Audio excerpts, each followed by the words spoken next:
What's up, everybody? Welcome back to another episode of I Came With Fire podcast. Tonight we are here with Marcus Aurelius Freitas. Marcus is a U.S. Air Force Flight Avionics Expeditor. That sounds pretty technical. What is that, Yeah, bro? nailed it.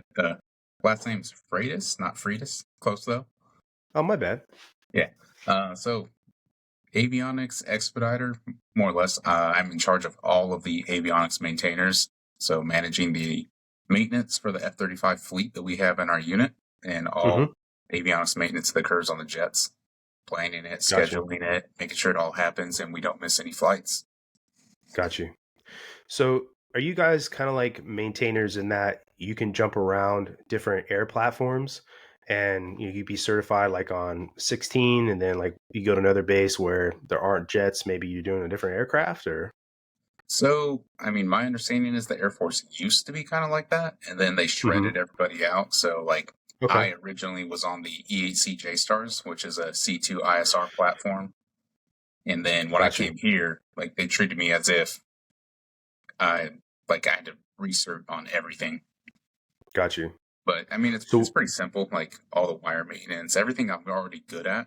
I got signed off immediately, and it was just learning the systems of the F-35, getting read in on a lot of the special access programs. Okay. Yeah. So it took me about the entire 6 months I've been here now to fully grasp a lot of it. got you. So what I know, like the acronyms you use when you talk about JSTARS, like I know what ISR is, right? Intelligence, surveillance, reconnaissance. But like what exactly is JSTARS essentially like? Is this like, I know for people listening, they may not know exactly what that is because I know the missions that they have are pretty cool, but definitely secret squirrel. Yeah, so the JSTARS was Joint Surveillance Radar Targeting Attack System. But it's developed by Northrop Grumman. There's a massive dome on the bottom of the jet, and typically flew at 35,000 feet when the radar was in full operation. Say we're flying above Iraq, we're monitoring approximately 40,000 square miles up to 100,000 square miles. And then there's tons of people. Yeah, there's 28 people on board in the back end. Okay. And most of them, their jobs is to just filter all the information, pass along what's needed to the commanders that are on board. Like usually we have a airborne commander at the rank of lieutenant colonel or higher. I've seen up to a 3-star CENTCOM general get on the jet when deployed. Damn. Yeah, so worst case scenario, shit hits the fan. We were capable of directly phone calling the president from the jet. Wow. So this thing basically just flies around and acts as like a massive sponge, just picking up electronic signals, comm signals, stuff like that. Anything else, essentially just converting it into actionable intel. So what you described would be the RJs or the Reckies. Yeah, they do a lot of that. Ours are we're full blown. Imagine what the Global Hawk does. We're just doing that a million times larger. Got you. So over a much larger space, essentially. Yeah. Okay. Got you. See, I didn't even know that stuff. So, what do you think you like better working on? I don't know. I think they both have their ups and downs. I enjoyed the missions while we were deployed, especially all the trips out to CENTCOM. Just the stuff we got to do, the things I got to see and be a part of. Yeah. But obviously right now we're GWAT's over. We're not a part of anything. So even being with F-35s now, I'm sure once something hits the fan, theoretically, say we're island hopping. That's what a lot of training and preparation we do right now is. So if we're in the Philippines and we're island hopping and we're going up against China, that'd be something different. Definitely. I wouldn't even begin how the survivability of a JSTARS aircraft would be over there, especially if some of the airfields they anticipate being destroyed would be destroyed if that were to happen. I don't know how technical that is or if you can even speak on it, but could you launch a JSTARS from the United States and reach all the way across the Pacific like that? Or does it need to have some other local theater platform? You definitely could. There was multiple times we had the jet with 2-3 crews on board, and we would fly. I think the longest flight I was ever on was 38 hours. We AR'd twice, aerial refueled. So yeah, we Got you. provided, out of the 38 hours, there's like 34 hours of nonstop surveillance. That's crazy. Yeah, it's like we had troops in contact, and the jet just, every time they're like, we can't take you off station. You're going to get refueled in pattern. Mm-hmm. Got you. So you said you had like multiple crews on. Is that for like crew rest essentially, so that you guys can Yeah, like? exactly. Yeah, Got like you. the front area of the Stay jet had a fresh. kitchen. We had bunks. We had 12 seats. Dang, Yeah, that's man. a big ass aircraft. Airborne chicken nugs. That's where it's at. Airborne chicky nugs. Yeah. You get Are we those talking straight out of like, the desert defect. They just hand you bags of frozen chicken nuggets. dude? Hell yeah, man. I wouldn't bitch about that at all. That sounds delicious. Chicken nuggets. Who cares? Fuck yeah, man. So, I want to kind of like dive in a little bit on the 35 and like some of the stuff that I know that like you are kind of spun up on. The 35 is definitely an aircraft that has had sort of a bad name for quite a while.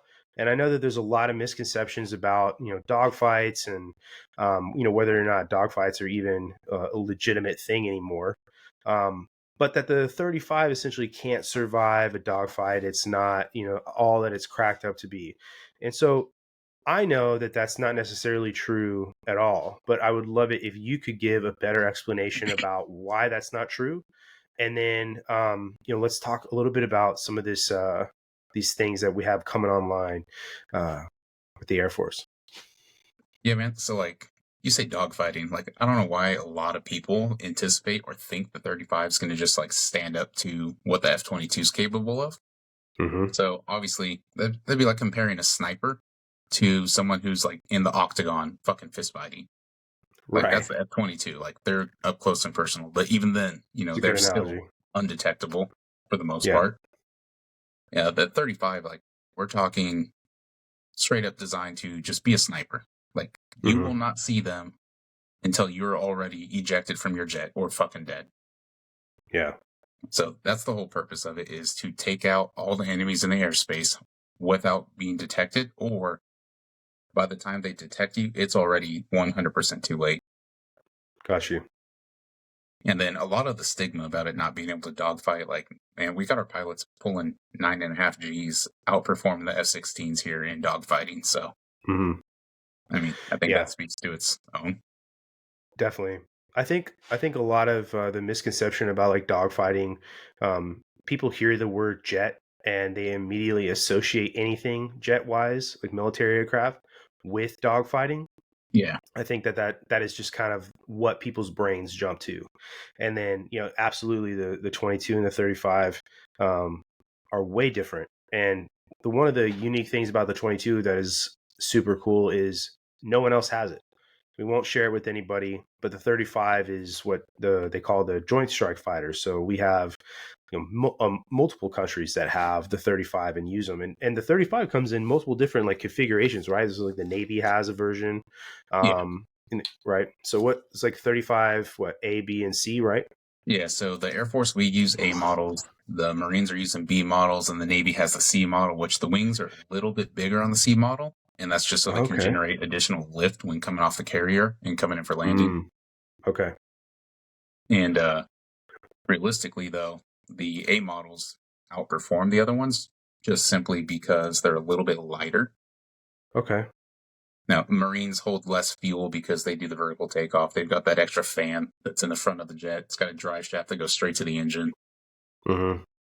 And other than that, though, I mean, they're very similar capabilities. Nothing changes other than slight fuel usage. Yeah. How much do you know about like the Chinese copycats, the J-20 and the J-35? Because there's a sort of a precedent for other countries copying American aircraft and them not being exactly what they're intended for. Like there's the story about the Russians. I can't remember which jet it was. It might have been the F4. But essentially, on the if it is indeed the F4, somebody correct me if it's not. But on the F4, the intention too was to land it on aircraft carriers. And back in the day, the way they did it, there was the need to cut like a line as it was landing to help catch the aircraft. And so they installed essentially these like static, like thin razor sharp cuts on the aircraft to help stop it when it was landing, right? And the Russians got a hold of a downed one and they recreated it, and they put those essentially like cutters on their version without realizing what its intent was.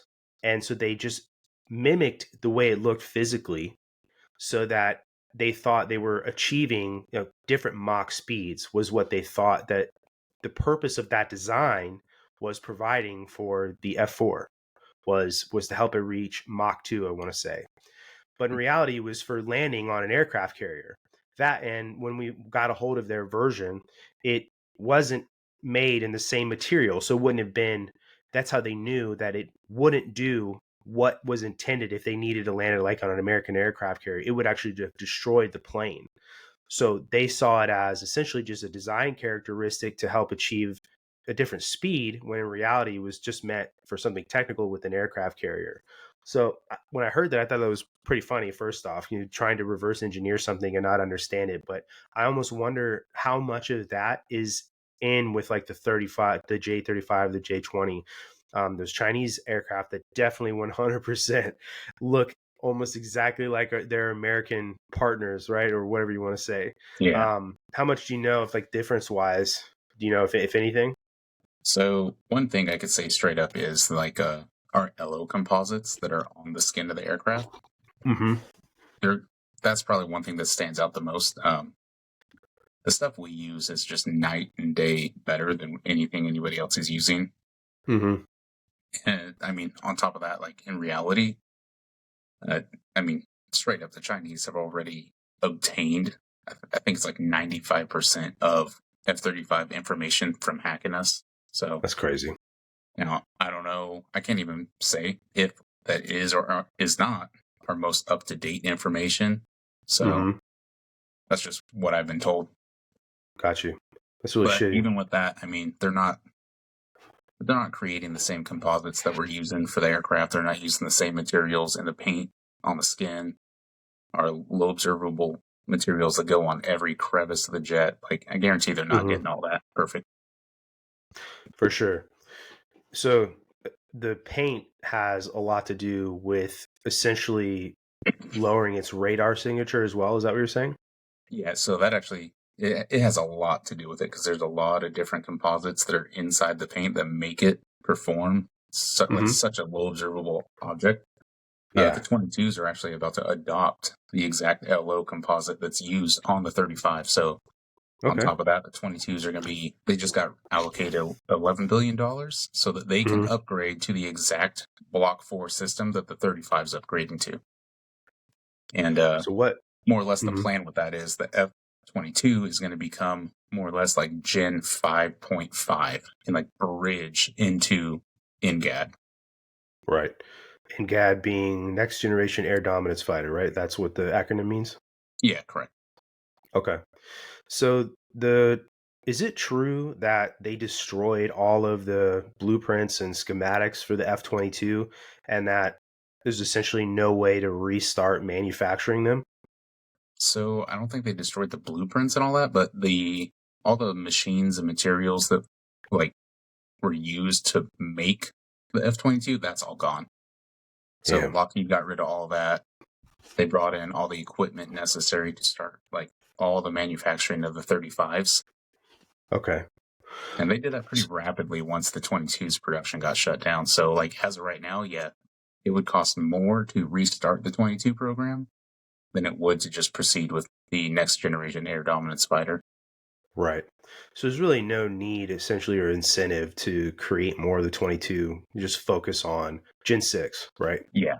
Yeah. I think the big thing is like upgrading the 22 to the F-35's systems is Mm-hmm. the biggest thing. So between the F-35s and then having the 22s upgraded, I mean, the capabilities combined is going to be more than enough to bridge the gap until NGAD is. We've got enough of it produced to replace the Mm-hmm. 22s outright. Oh, wow. Yeah. So what exactly is that production? Like, what is it that's produced to replace them outright? Um, man, I can't even say honestly. Okay. 22, like after this upgrade happens, they're just looking to utilize it. Let's say like 12 to 15 more years, like almost outwards of 2037. Okay. Dang, so that's a long time. Yeah, like they're pushing out pretty far, so there's gonna be a lot of overlap considering NGAD should be flying in service before 2030. Really? Now, you like NGAD will be. This is an entirely different aircraft you're talking about, like one that we haven't seen. Yeah. Okay. So before we like jump into some of the other stuff, what exactly? I've heard a little bit about NGAD, um, but mostly what I've heard is like the wingman program. That NGAD itself is not necessarily another fighter jet, for lack of a better term, but it's like a support role aircraft. Is that true, or are they actually coming out with something that is a totally different aircraft? So it's going to be manned or unmanned. I do know that. Okay. And the wingman program is the aircraft that are going to fly alongside it, not the NGAD itself. Mm-hmm. So that's Okay. separate. Okay, so it's just part of the program. It's not the actual NGAD Yeah, fighter, it's whatever you going to want be to call part of the program. And essentially, the wingman program, like those aircraft that'll be flying, they're supposed to strictly be drones. They're not piloted. it. And Mm-hmm. the F-35s will be able to utilize them as well. What is their exact role, these support aircraft, essentially? Just more ISR I mean, stuff, or? no, not necessarily. Like they're going to be stealth, just like Mm-hmm. any of our other aircraft. They're going to be able to carry onboard munitions that are closed within bays, so they're not detectable. Okay. And more or less, they're going to be flying alongside. It helps increase the weapons load, increase the lethality and capabilities. So, What say the about refueling? F-35, if it had, we'll just say 10, so it's an even number. Mm-hmm. If we had 10 of these wingman flying with it, that one F-35 controlling those, if every single one just had 5 munitions. That's 50 extra munitions. Mm-hmm. The radar on the 35, as it stands, without being upgraded to the next one yet, can use its search and track system Mm-hmm. to target 150 different targets at once. That's And insane. it can fire the munitions from all of the other aircraft around it. Right. So it literally just links up with them, takes control of their munitions, and fires them at all the targets. So you could take out 150 SAMs at once, essentially. That's fucking crazy, man. Yeah. So I know that one of the struggles, like that the Air Force for sure and the Navy are going to definitely face is breaching the first and second island chains, and when it comes to being warded off by Chinese hypersonics on along the coast and how far out they can reach, and worrying about whether or not they can actually strike an aircraft carrier, which obviously would be highly detrimental. Oh, yeah. What's the plan as far as fuel range comes into play? Are any of these like support aircraft going to have like the opportunity to provide in-air refueling for NGAD, or is there any sort of plan on that to increase like the range of this aircraft if indeed there's a you know a threat of not being able to get as close as you want to, and you can rely not necessarily on getting so close because the aircraft has a really, really long range? Yeah, I mean, so obviously that's a very real problem that we have to look at and find Mm-hmm. solutions to. Mm-hmm. You can launch out of the Philippines essentially aerial refuel with tankers that are in the area while Yeah. still outside of the range. That alone helps, but I mean, Mm-hmm. it may not necessarily be enough to get an aircraft back to station so it can land safely. Mm-hmm. Some of the things that are being developed that, I mean, you can look it up online. They're trying to come with, we already have drop tanks for aircraft. Okay. So they're What is that exactly? it's a fuel tank that mounts to the jet's wings. They hold, Mm-hmm. I think it's like 5,000 to 8,000 pounds of fuel. Okay. So a lot of times they're disposable. Like you just, once the fuel's used, the aircraft can just drop them off and keep flying. Kind of like the So they're space shuttle making, kicks off yeah, its stuff. yeah, they're making stealth versions of that. So we'll see where that Okay. goes. I don't know a whole lot about it. There's not a whole lot out about it yet. That was going But to be they're my being next developed. question. There's been money allocated already. It's in the budget. Mm-hmm. So that alone could be a game changer. Yeah. And I mean, like Yeah. I said, if F-35's got the fuel range, It doesn't have to open its weapons base. It doesn't have to make itself visible in any way. It could just utilize, say, a B-2 that's flying at 60,000 feet outside of that target range that has munitions that can still penetrate whatever their maximum coastal or island range is from China. Yeah. Whether it's, regular missiles or hypersonics. Yeah.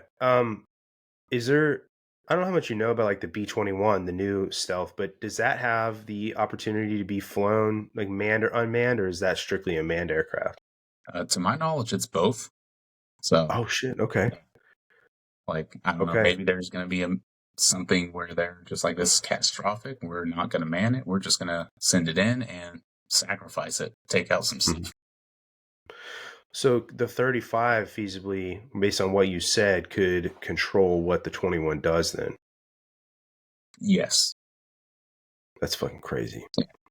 Dude, so essentially I'm trying to paint a picture of just how technologically superior this aircraft really is. So essentially this acts like a remote control for all these different munitions, not just airborne munitions. Like these could be munitions or whatever that are on board, like aircraft carriers or other like naval fleet vessels, right? Yeah, as long as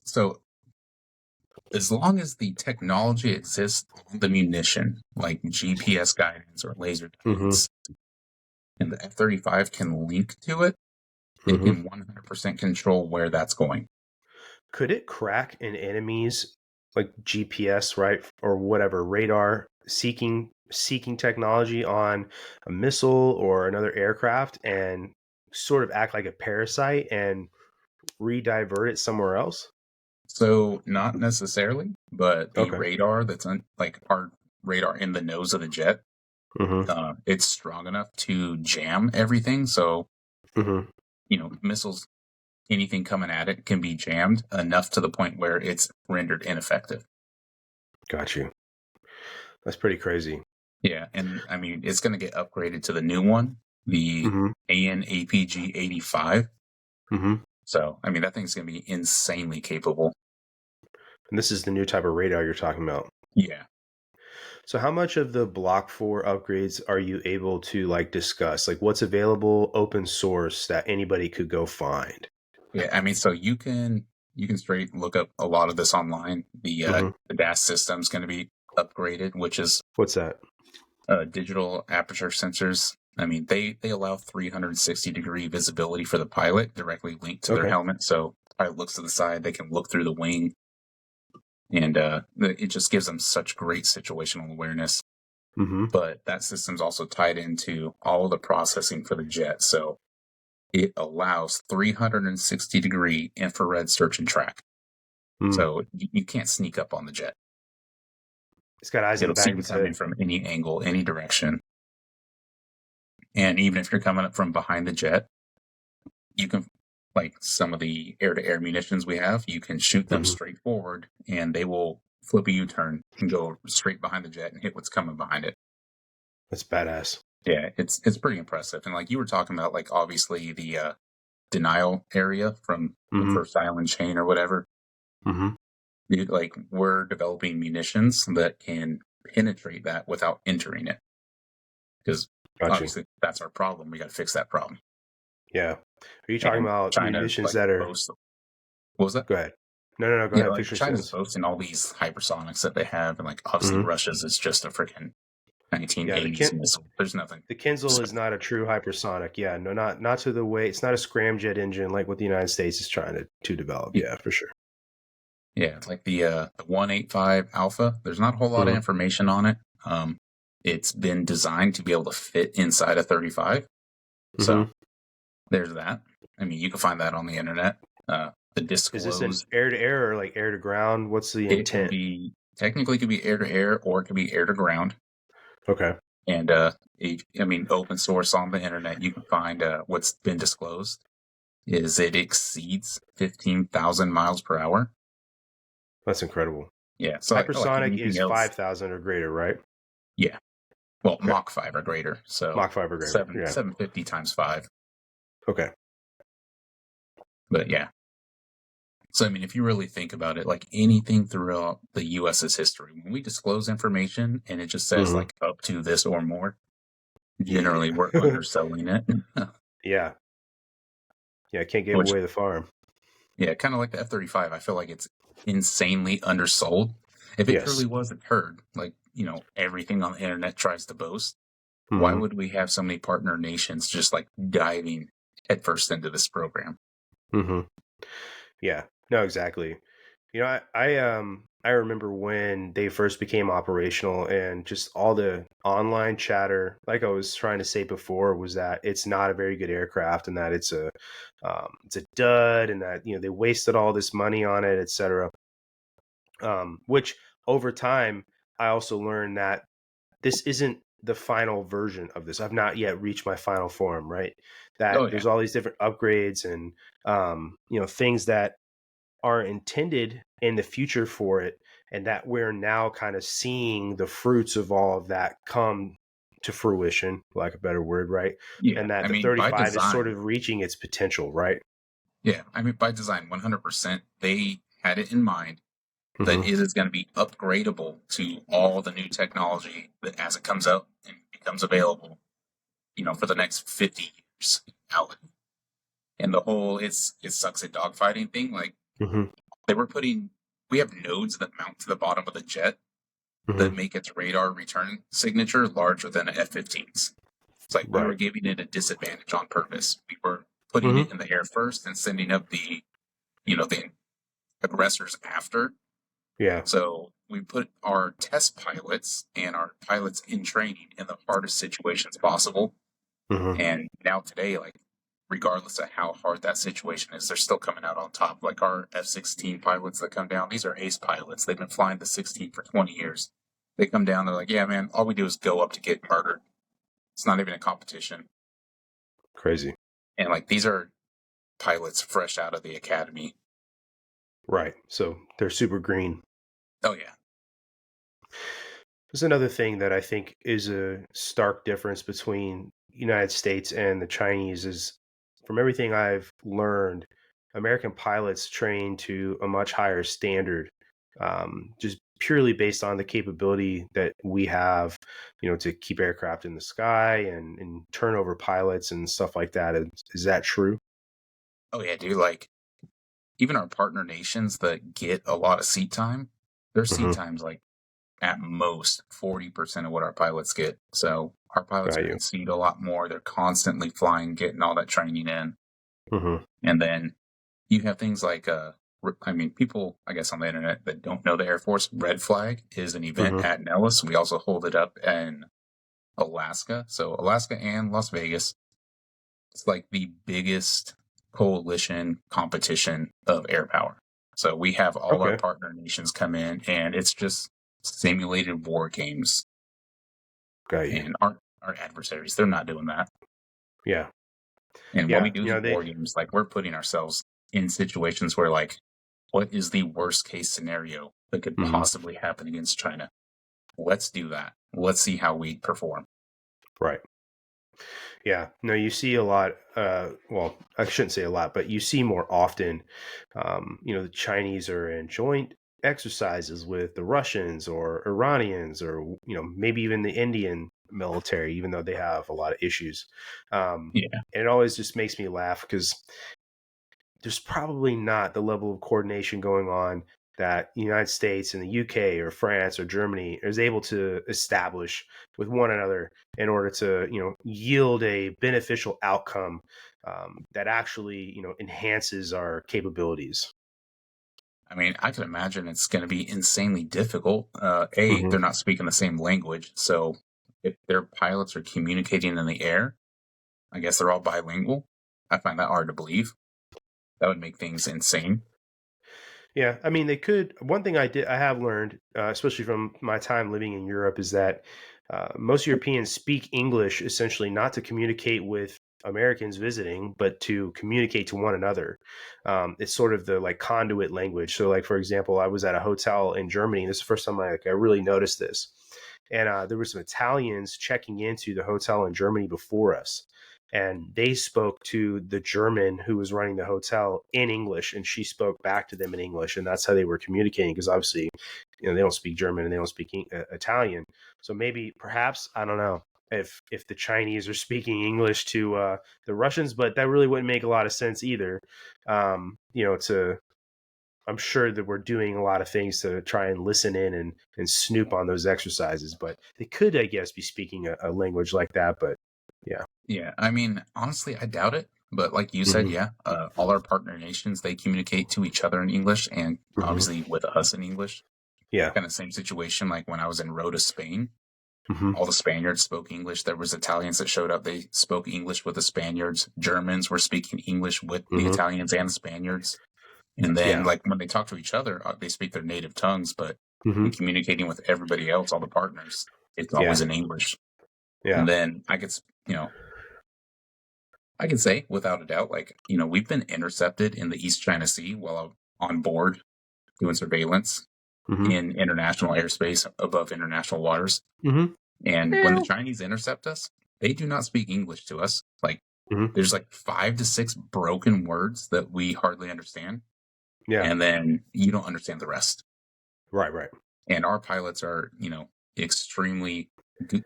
Like, man, they're extremely good at upholding the perfect tone and like standard of communication to let them know who they are, what we're doing, where we're at, and that we are not doing anything wrong.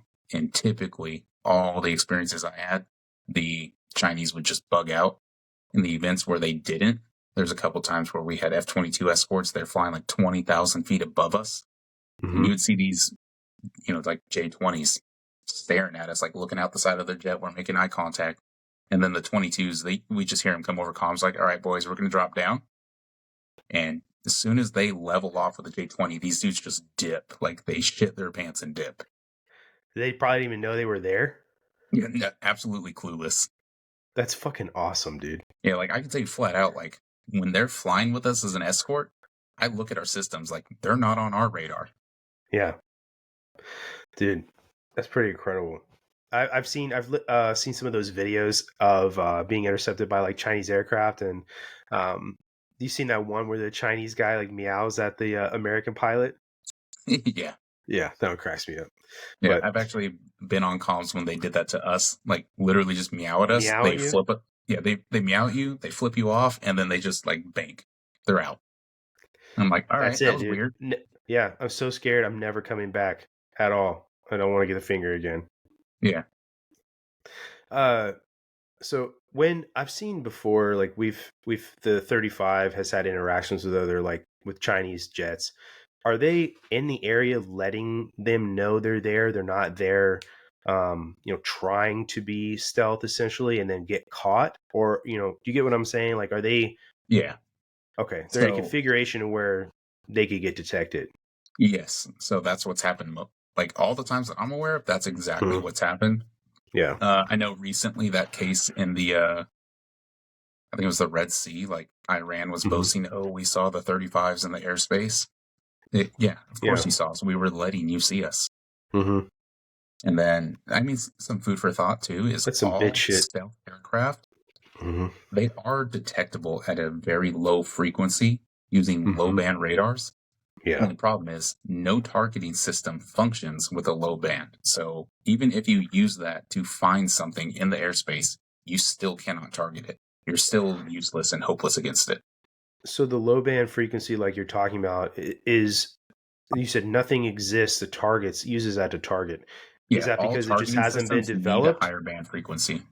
So they need it. It's not like something that needs to be developed with low band frequency, or is it just kind of incapable of being developed that way? To my knowledge right now, it's incapable of being developed that way. Yeah. And no targeting system can utilize that low band to put munitions on target. Got you. Okay. That makes sense, I guess. Yeah. I mean, I feel like too, we're letting them like make contact with us. The 35 is a pretty big sensor, right? It's probably collecting info from the enemy aircraft as well then. To my knowledge, we don't collect information, but Mm, we utilize and transmit a lot of our own information to the point where I'd mhm. say like our pilots are almost taxi drivers, and the aircraft performs all of its functions without their input. Okay. Yeah, like it's So pretty wild. Like the pilot can literally fall asleep and like it's a Tesla. nosedive the jet, and the Yeah. jet's auto recovery system will recover the jet and fly itself. Damn. Yeah, That's pretty nuts, man. So that's crazy too, because this what you're talking about essentially is going to get upgraded. So it's going to get even better. yeah, Really wish I oh could yeah, know like what the fuck is going to be that much better, because everything I learn about it already just kind of blows my mind in general. So it's like it also honestly makes me wonder what the hell with these reverse engineering programs with all this supposed alien aircraft. Like what the fuck did we figure out on these UFOs that we're putting on these fucking fighter jets? You know what I mean? I feel like it's got to come, some of that shit's probably got to come from something like that, man, if that yeah, indeed is real and those reverse engineering yeah. programs I mean, exist. And I if think they it's do. real, Yeah, I think it is. But I'd like to believe so. And I mean, mhm. obviously, information that gets leaked or put out, Yeah. I would also like to think like the government's probably controlling that slow trickle information. Oh, 100%. 100%. Like, oh, hey, buddy, we're gonna allow you to be a whistleblower Hmm. because I'm I sure that honestly, information's not gonna just get slipped. right. Well, I do think, I mean, we could have a whole conversation about like whistleblowers and UAP. The biggest one in the news right now is definitely like David Grush.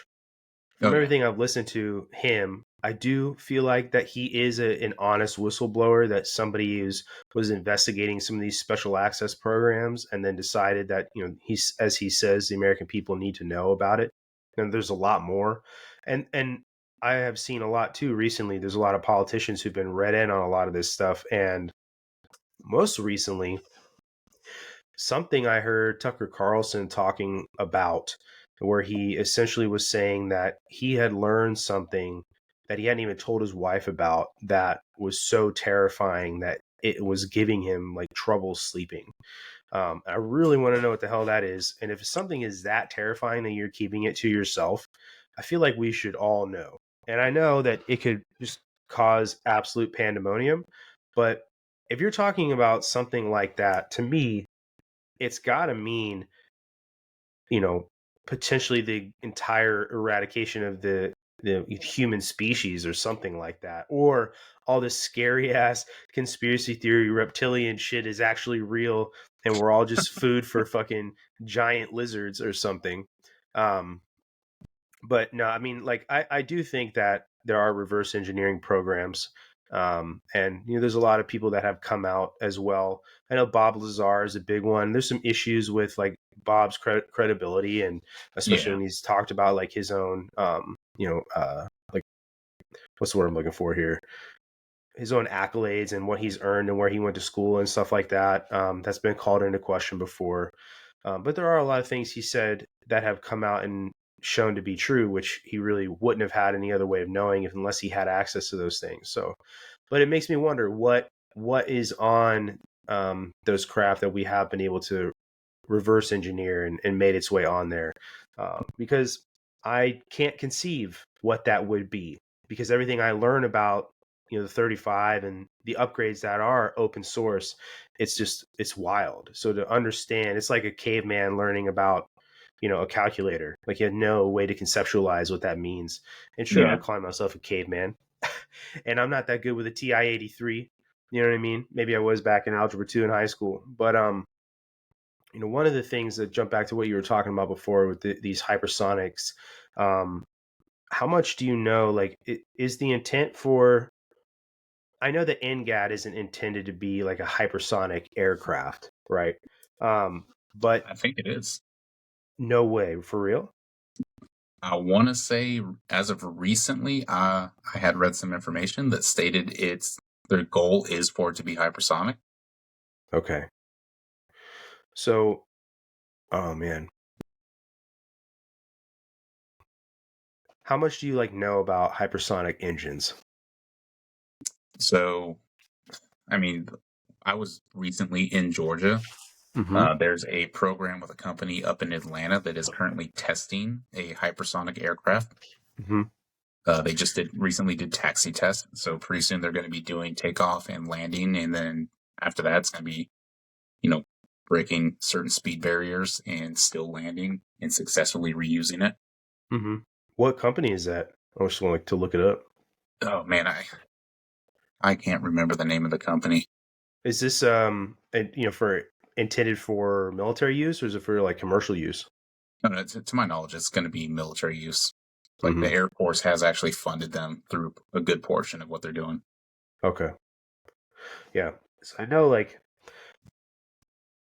I want to try and dispel some of the misinformation about like what hypersonics are, and then the differences between like a hypersonic glide vehicle versus like an actual like hypersonic engine. Are you able to sort of speak to that and kind of discuss like the differences? Yeah, I mean, what hypersonic glide vehicles, exactly what you said. It's going to reach hypersonic speeds and it's going to glide into its target. As where a hypersonic missile, for instance, it's going to actually be able to make real-time adjustments while it's flying to hit its target, like a moving target. It doesn't need preset coordinates to get to where it's going. It's not like the ICBM. Okay, so I was going to say an ICBM would be... It's going to be making adjustments. And that's the other thing with the F-35 is, say it launches anything, and that target is moving or actively jamming, and the F-35 can utilize its radar to dispel their jamming and eliminate it. And regardless of where that munition's at, what type of munition it is, it can give it new coordinates. It can readjust in real time to the millisecond to make sure it hits its intended target. So it's essentially tracking the target and also the missile at the same time, and then giving it real-time information to make corrections to its path while tracking both things at the same time. It has a link with all 100% linked up with all of its munitions until they hit target. That's pretty incredible. So I mean, like, we're developing some pretty impressive stuff. Yeah, no, it's nice to know, and because I'm sure you could look it up real quick if you've got your laptop next to you. But the AIM 260, there's some information online about that now. That's I have what you sent me as well. The stuff you sent me? The AIM 260 is to bridge the gap of the 120 not having a long enough distance. By distance, you mean like the range of the missile to engage a target? Yeah, it's range. Okay. Yeah. Jump into like some of the things that you know about it. Like, I want to try to, just put as much good info out there as we can. Yeah. So like the 260, for instance, in its nose cone, it's like a miniature version of the F-35's infrared search and track. Like, while it's flying, it uses infrared search and track. So if they're like shooting at its target, has flares getting dispensed, those flares don't matter. It's not heat signature. It's got infrared search and track. So like, there's no way to really get away from it. You're just fucked, basically. Yeah, like, once it's locked on, like, you're pretty much boned. Hell yeah, dude. And is this something that could get like loaded into the weapons bay on a 35, or is this something that is too big for like a fighter aircraft and maybe would get mounted somewhere else? Solely designed to go inside the 35 and the 22. Got you. Which one has a higher payload, the 35 or the 22? Like what it can carry? The 22 has 2 extra weapons bays, so I believe it holds a little bit more. Got you. But again, the 35 doesn't need to. Technically, it could fly empty and utilize munitions from everyone else. Right. Like, you could have a 35 penetrating their airspace and literally just have F-15 Strike Eagles like loitering outside of their airspace where they can't be reached. And if they've got the proper munitions mounted up that have the range, F-35 goes in, penetrates airspace, targets what needs to be targeted, and at that point, the F-15 pilots are just going to be sitting there like watching their munitions take off without them doing a damn thing. So I saw that there's a program to like upgrade the F-15, and that also there's an intent to make them into autonomous aircraft as well. That's true? So I did see the autonomous thing, and there's already a contract for it, like 98 F-15EX Eagles. Yeah. To my knowledge, it's like a lot of the capabilities that are going to be on it is going to be similar to what's on the 35, but obviously the F-15 is not stealth. Yeah. So, I mean, that makes a big difference. Like, you obviously cannot take your enemies out undetected like a 35 can. So is the intent then maybe like what you were talking about, how you could send the 35 and empty, and then if it has some 15s loitering outside of the range of those aircraft, couldn't it just be a possibility that the intent is to use those autonomous F-15s essentially as like multiple different armories for the 35 to just kind of use, and then because there's not a human on board, they're a lot more expendable? Oh, yeah, 100%. I That mean, sounds they're pretty cool. already testing F-16s with a AI pilot. I saw that. So, That's pretty I incredible. mean, dude, just imagine you send up 20 of those with a couple of 35s that are just targeting everything. So, I mean, we could have 35s targeting everything along the entire coastline of China and take out every single SAM all at the same time, simultaneously. Get fucked. Yeah. One of the things I think is pretty cool, like we're getting pretty creative with the things we're doing, but would you mind jumping into what Rapid Dragon is? Oh, dude. So, my biggest hope is with Rapid Dragon. I love your eyes. Just I gotta stop you right there, bro. You're Yeah. like a fucking Disney princess for like 5 Yeah, seconds. like the AGM 137s and 158s. Dude, like if Rapid Dragon starts using those, they're a standoff munition. Like these C-17s could be dropping them out of the sky like 1,500 miles off the coastline, unreachable. And that 35 could be flying above their coastline with new radar, target up to 250 targets at once. Yeah. And have every single munition from that Rapid Dragon drop out of a C-17 go to target. So break it down to me like I'm 12. What exactly is like Rapid Dragon? Like cargo pallets of munitions. It's like just cargo pallets of bombs that are all, to my knowledge, going to be like glide vehicles, joint air surface standoff missiles. So some might glide, some might actually be missiles that have fuel. Yeah. And a lot of them, like I want to say the AGM 158. I want to say that's like one of the longer distance ones. But dude, if you had pallets of those rolling out of multiple 17s, just getting dumped into the sky, the entire Chinese Navy can be wiped off the map within minutes. Dude, if and I hope it doesn't, if it indeed does happen that we're going to war and that's what's going on there in the Pacific, it really and truly makes me hopeful that the United States would not hamstring the military and let it just go full gloves off like that. Oh yeah. And because I mean, let's be real, right? The Chinese are considered not just to be near peer, but in a lot of cases as peer to peer, right? And there's a lot of big differences between us and the Chinese. One of the biggest being just the NCO corps that the U.S. military has. The Chinese do not have that. And that's obviously a big problem because you could be left alone for months with your airmen and you could do your entire job unsupervised. You don't need an officer there to tell you what to do. You don't need a senior NCO to tell you what to do. You and your guys could go and do that completely and totally. And you, as the NCO, know everything, and you have somebody below you who could step up should they have to. That sort of continuity doesn't necessarily exist in the Chinese military. But if we do go to blows with them that way, I would hope the federal government wouldn't hamstring again like the military and let it go full gloves off like that. And I know everybody says, oh man, we got the capabilities, we're just going to fuck them up, shit's going to be over like ASAP, all this other stuff. And history has shown that that's not true, and there will always be things that are unforeseen, and it will not be as easy as people want it to be or talk about it being. But it would be nice to see the military give full lease to just go and fuck shit up. Like in reality, I think the last time the military was like gloves off was Hiroshima and Nagasaki. Like that was probably the last time that we were gloves off. Yeah, damn. The Korean War, dude, like that was a shit show. If we were gloves off during the Vietnam. Korean War, dude, we would have just mopped the floor with China. Well, it's one of these things, man, where the government starts getting a say in what goes on, and politics starts inserting itself in places it has nowhere belonging. Oh And yeah. it. I heard somebody else make this comparison around this conversation, talking about like the IDF, the Israeli Defense Force right now in Gaza, being non-discriminate with the way it's dropping munitions in Gaza, right? And how this is an issue, and this is the first time we've ever seen something do that, and yada yada yada.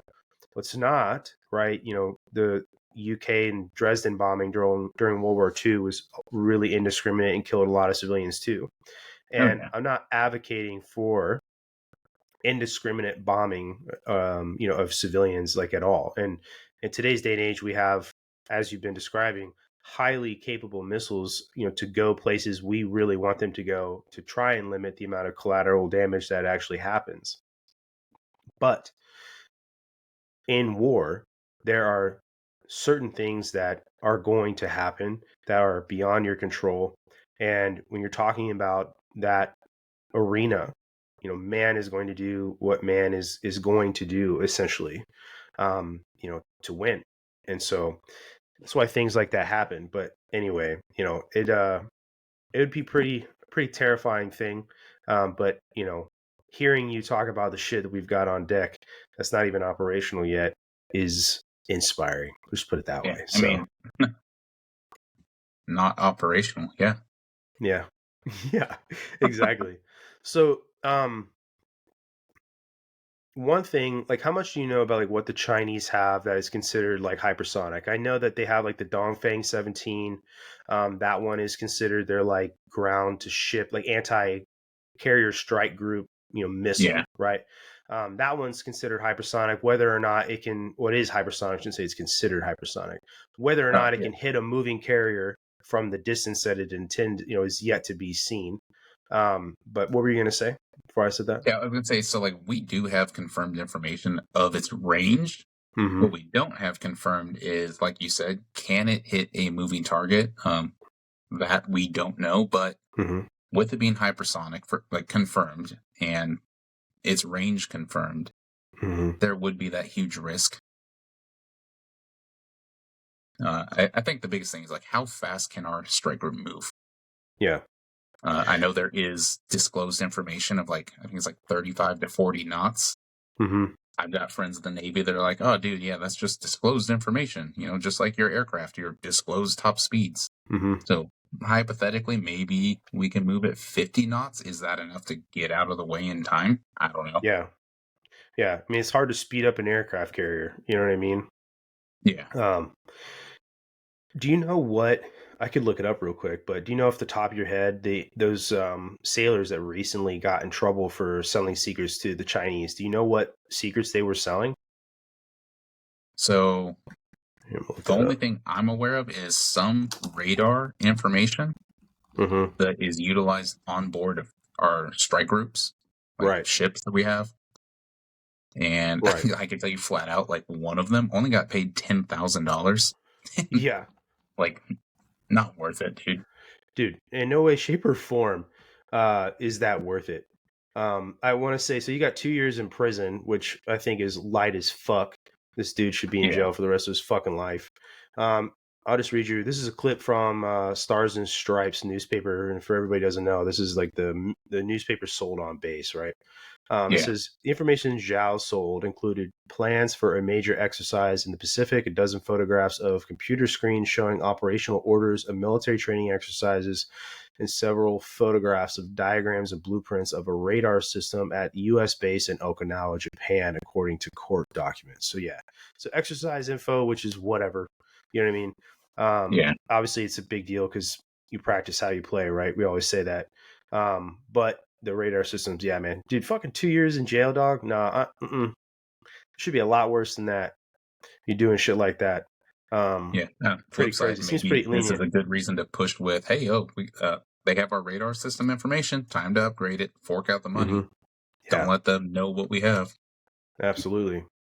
No, it's frustrating to me because I'll say this, and I've said this to a few people. over the last few years, I have seen an increase, and obviously my scope where I've been, is limited to where I'm at, right?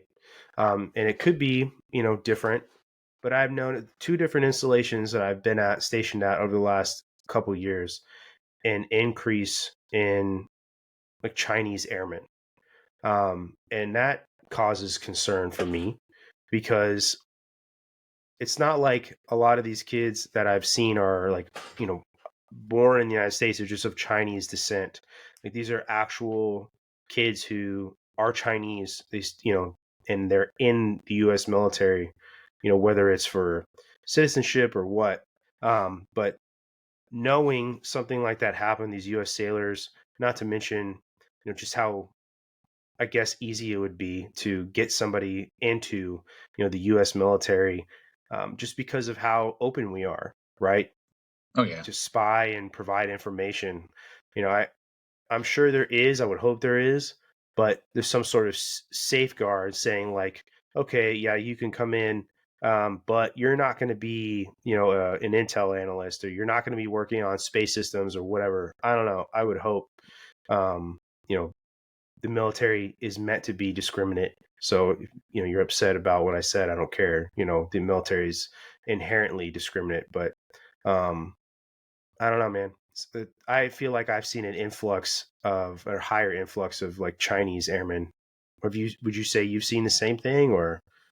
Yeah, I could straight up say like I haven't seen that at all. But my Okay. immediate thought is like I hope we are doing like severe vetting Mm-hmm. of I would not hope so. just them, but their Yeah. family, everybody who's in communication with them. Mm-hmm.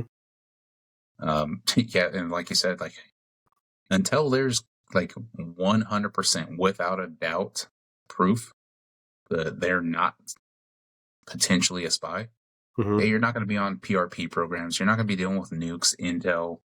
Like you might be just FSS, like personnel. Right. Handing out towels at the Like, fucking gym. yeah, Maybe working at the defect.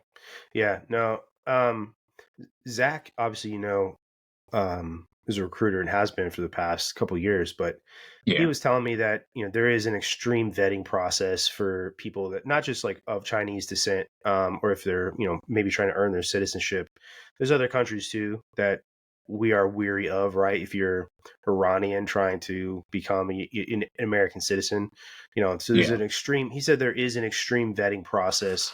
I don't want to break that down on here at all, but so there is that, so that's good. But you know, I just feel like even though the vetting process exists, having people in those positions just degrades, operational security in general, and that you do it long enough that eventually something is going to happen. I suppose you know what I'm saying. yeah. I mean, I guess even at that point too, it's like OPSEC's on all of us. Like, if Mm-hmm. you know somebody's a Chinese national originally, they Start like asking came to questions and America to being be an weird. American citizen. Like, Yeah, keep that in mind. You know, like you might yeah, work with them every single day and question shady shit, but like, oh no, that's just how he is. Like, dog, maybe it's not. yeah. No doubt, dude. I've never had anybody like that, that I work with before who I'm like, oh, maybe this dude's a spy. But always try to pay attention for sure. Oh yeah, So the AIM 260, there's another one you were just discussing. yeah, Um, you said that in the notes you sent me says it's a significant increase in range is meant to offset the reach of China's much touted PL-15 radar guided air to air missile. Like correct. what does that mean specifically? Okay, let's just say that. Well, what I forgot what the Mighty Dragon, their version of the Mm-hmm. 22. The J Say that 20, yeah. is, say that's completely like nose to nose with a 35 or one of our F-22s. Mm-hmm. We would be able to take them out with the 260 Mm-hmm. before their air-to-air munition was within range and capability of hitting us. Okay. So that's essentially learning what their capes are and actually developing things intended to counter what they have, which is a Yeah, lot of what the Chinese have done with a lot of yeah, things they've developed. 100%. And then you can also keep in mind, like, our aircraft's purpose is to be a sniper. So now we more than doubled the range that we could take them out from. Right. Which is that fucking... allows us just immense undetectability. Yeah. Which, of course, is much limiting the survivability of an enemy aircraft. You can't even see what's coming at you, right? So yeah. Limits their survivability, increases our survivability, increases our mission capabilities. Right. So the upgrade is, going off the notes you said, the upgrade you wrote down about the F-35 engine to have a 30% more fuel efficiency in, terms of like nautical miles. Like, what does that mean? Oh man, what's our range currently? Let me get the Googled F-35 range. So we're just going off of that. It's like 1,350 miles on Google. It says 1,200, and this is an answer off of Quora, right? So we'll just use that as a round number because obviously that's not going to be... 1,200 miles is the Navy, the C model. Okay. Our A models is like 1,350. So got you. And I did not ask. I just said F-35. I didn't give specifics. Yeah, I mean, so let's just use the round number that Google gives us, right? So yeah, so 30% higher. I mean, that's right. What, 360 miles more right there alone? That's good. Yeah. So is that part of the Block 4 upgrade? So Block 4 is just specifically all the avionics systems. So our computing power. We have what's called a CNI rack, and more or less just like a computer. There's tons of slots, cards go in them. Like a server rack. Yeah, that server rack is going to be double the size, and there's 2 of them, and both of them are getting upgraded. So, the capability for computing and processing information is going to increase approximately 500%. That's fucking nuts, man. Yeah, I want to say you can find that on Lockheed's website right now. Yeah, probably. You have it listed as the source for that. The AGM 186 Alpha, is that the one that you were discussing before? The Arrow? Yeah, the Arrow. So, isn't that the one that they killed a while ago? There's not a lot of info on that. Didn't they kill that program, or they said they killed that program maybe like a year and a half, 2 years ago? Dude, I remember them saying we're back in 17. They're like, yeah, we're giving up on this program. And then again in 19, they're like, we're shutting down this program. And in 21, they talked about shutting it down again. I was like, how many times are you going to shut it down? Right. Just how many times are you going to retire the F-117? The CIA is still flying them today. Yeah. I think it was this most recent budget. If you read into it, it actually finally cut all funding for the 117. But it was allegedly retired in 2004? Something like that. Yeah. It's pretty spectacular considering, how long that aircraft has been relevant compared to other countries around the world. You know what I mean? Yeah. So, take that into consideration for this 186 Alpha, the Arrow. It was hypersonic testing for the better half of 10 years, I think. Is this one meant to be another air-to-air? Aside from, it could be air-to-air or air-to-ground. Okay. But at one point, Lockheed had stated that it was going to be the proper size to fit one in each weapons bay of a 35. Okay. So, that was open air information for a little while, I think 2 years ago. Yeah. So, before I technically got on the 35 program. But yeah, there's a disclosed top speed. It just says 15,000 miles per hour plus. And wild enough, some of the information that I was able to find on it disappeared within the last 60 days. It disappeared off the internet? Yeah, I can't find it anywhere with any search engine on any platform. That's weird. Yeah. I wonder why that would happen. Maybe it wasn't an accidental, somebody fucking put some shit out there that they weren't supposed to, is it? The only thing I could think of is there's probably further development. Hey, let's scrap what information we're putting out and just we'll say it, oh, it got canceled again. I mean, what better way to mislead the enemies than tell them, like, yeah, we failed at this. Yeah. Like, how many Navy programs have allegedly been shut down because they failed? And Yeah. you see all these articles like China succeeded where the U.S. couldn't. No, they didn't. They absolutely didn't. Yeah. What would you say is, like, from everything you know and can talk about, right, legally, is probably the most beneficial upgrade you see for the 35 or any of the munition systems, radar system? What would you say is probably the most beneficial upgrade? Oh, man. I think hands down, the biggest thing is the computing capabilities increasing to utilize what the AN APG 85 is going to be capable of. Okay. So, like, targeting, like infrared search and track targeting of up to 250 targets actively being tracked all at once, and having the computing power to process that information and connect with 250 munitions all at once and be able to attack, like target and launch them all at the same time. That's insane. That is. Like, dude, China doesn't even have 250 SAMs along their coastline, I don't think. So Yeah, I don't know. just imagine one single jet being able to take them all out. Right.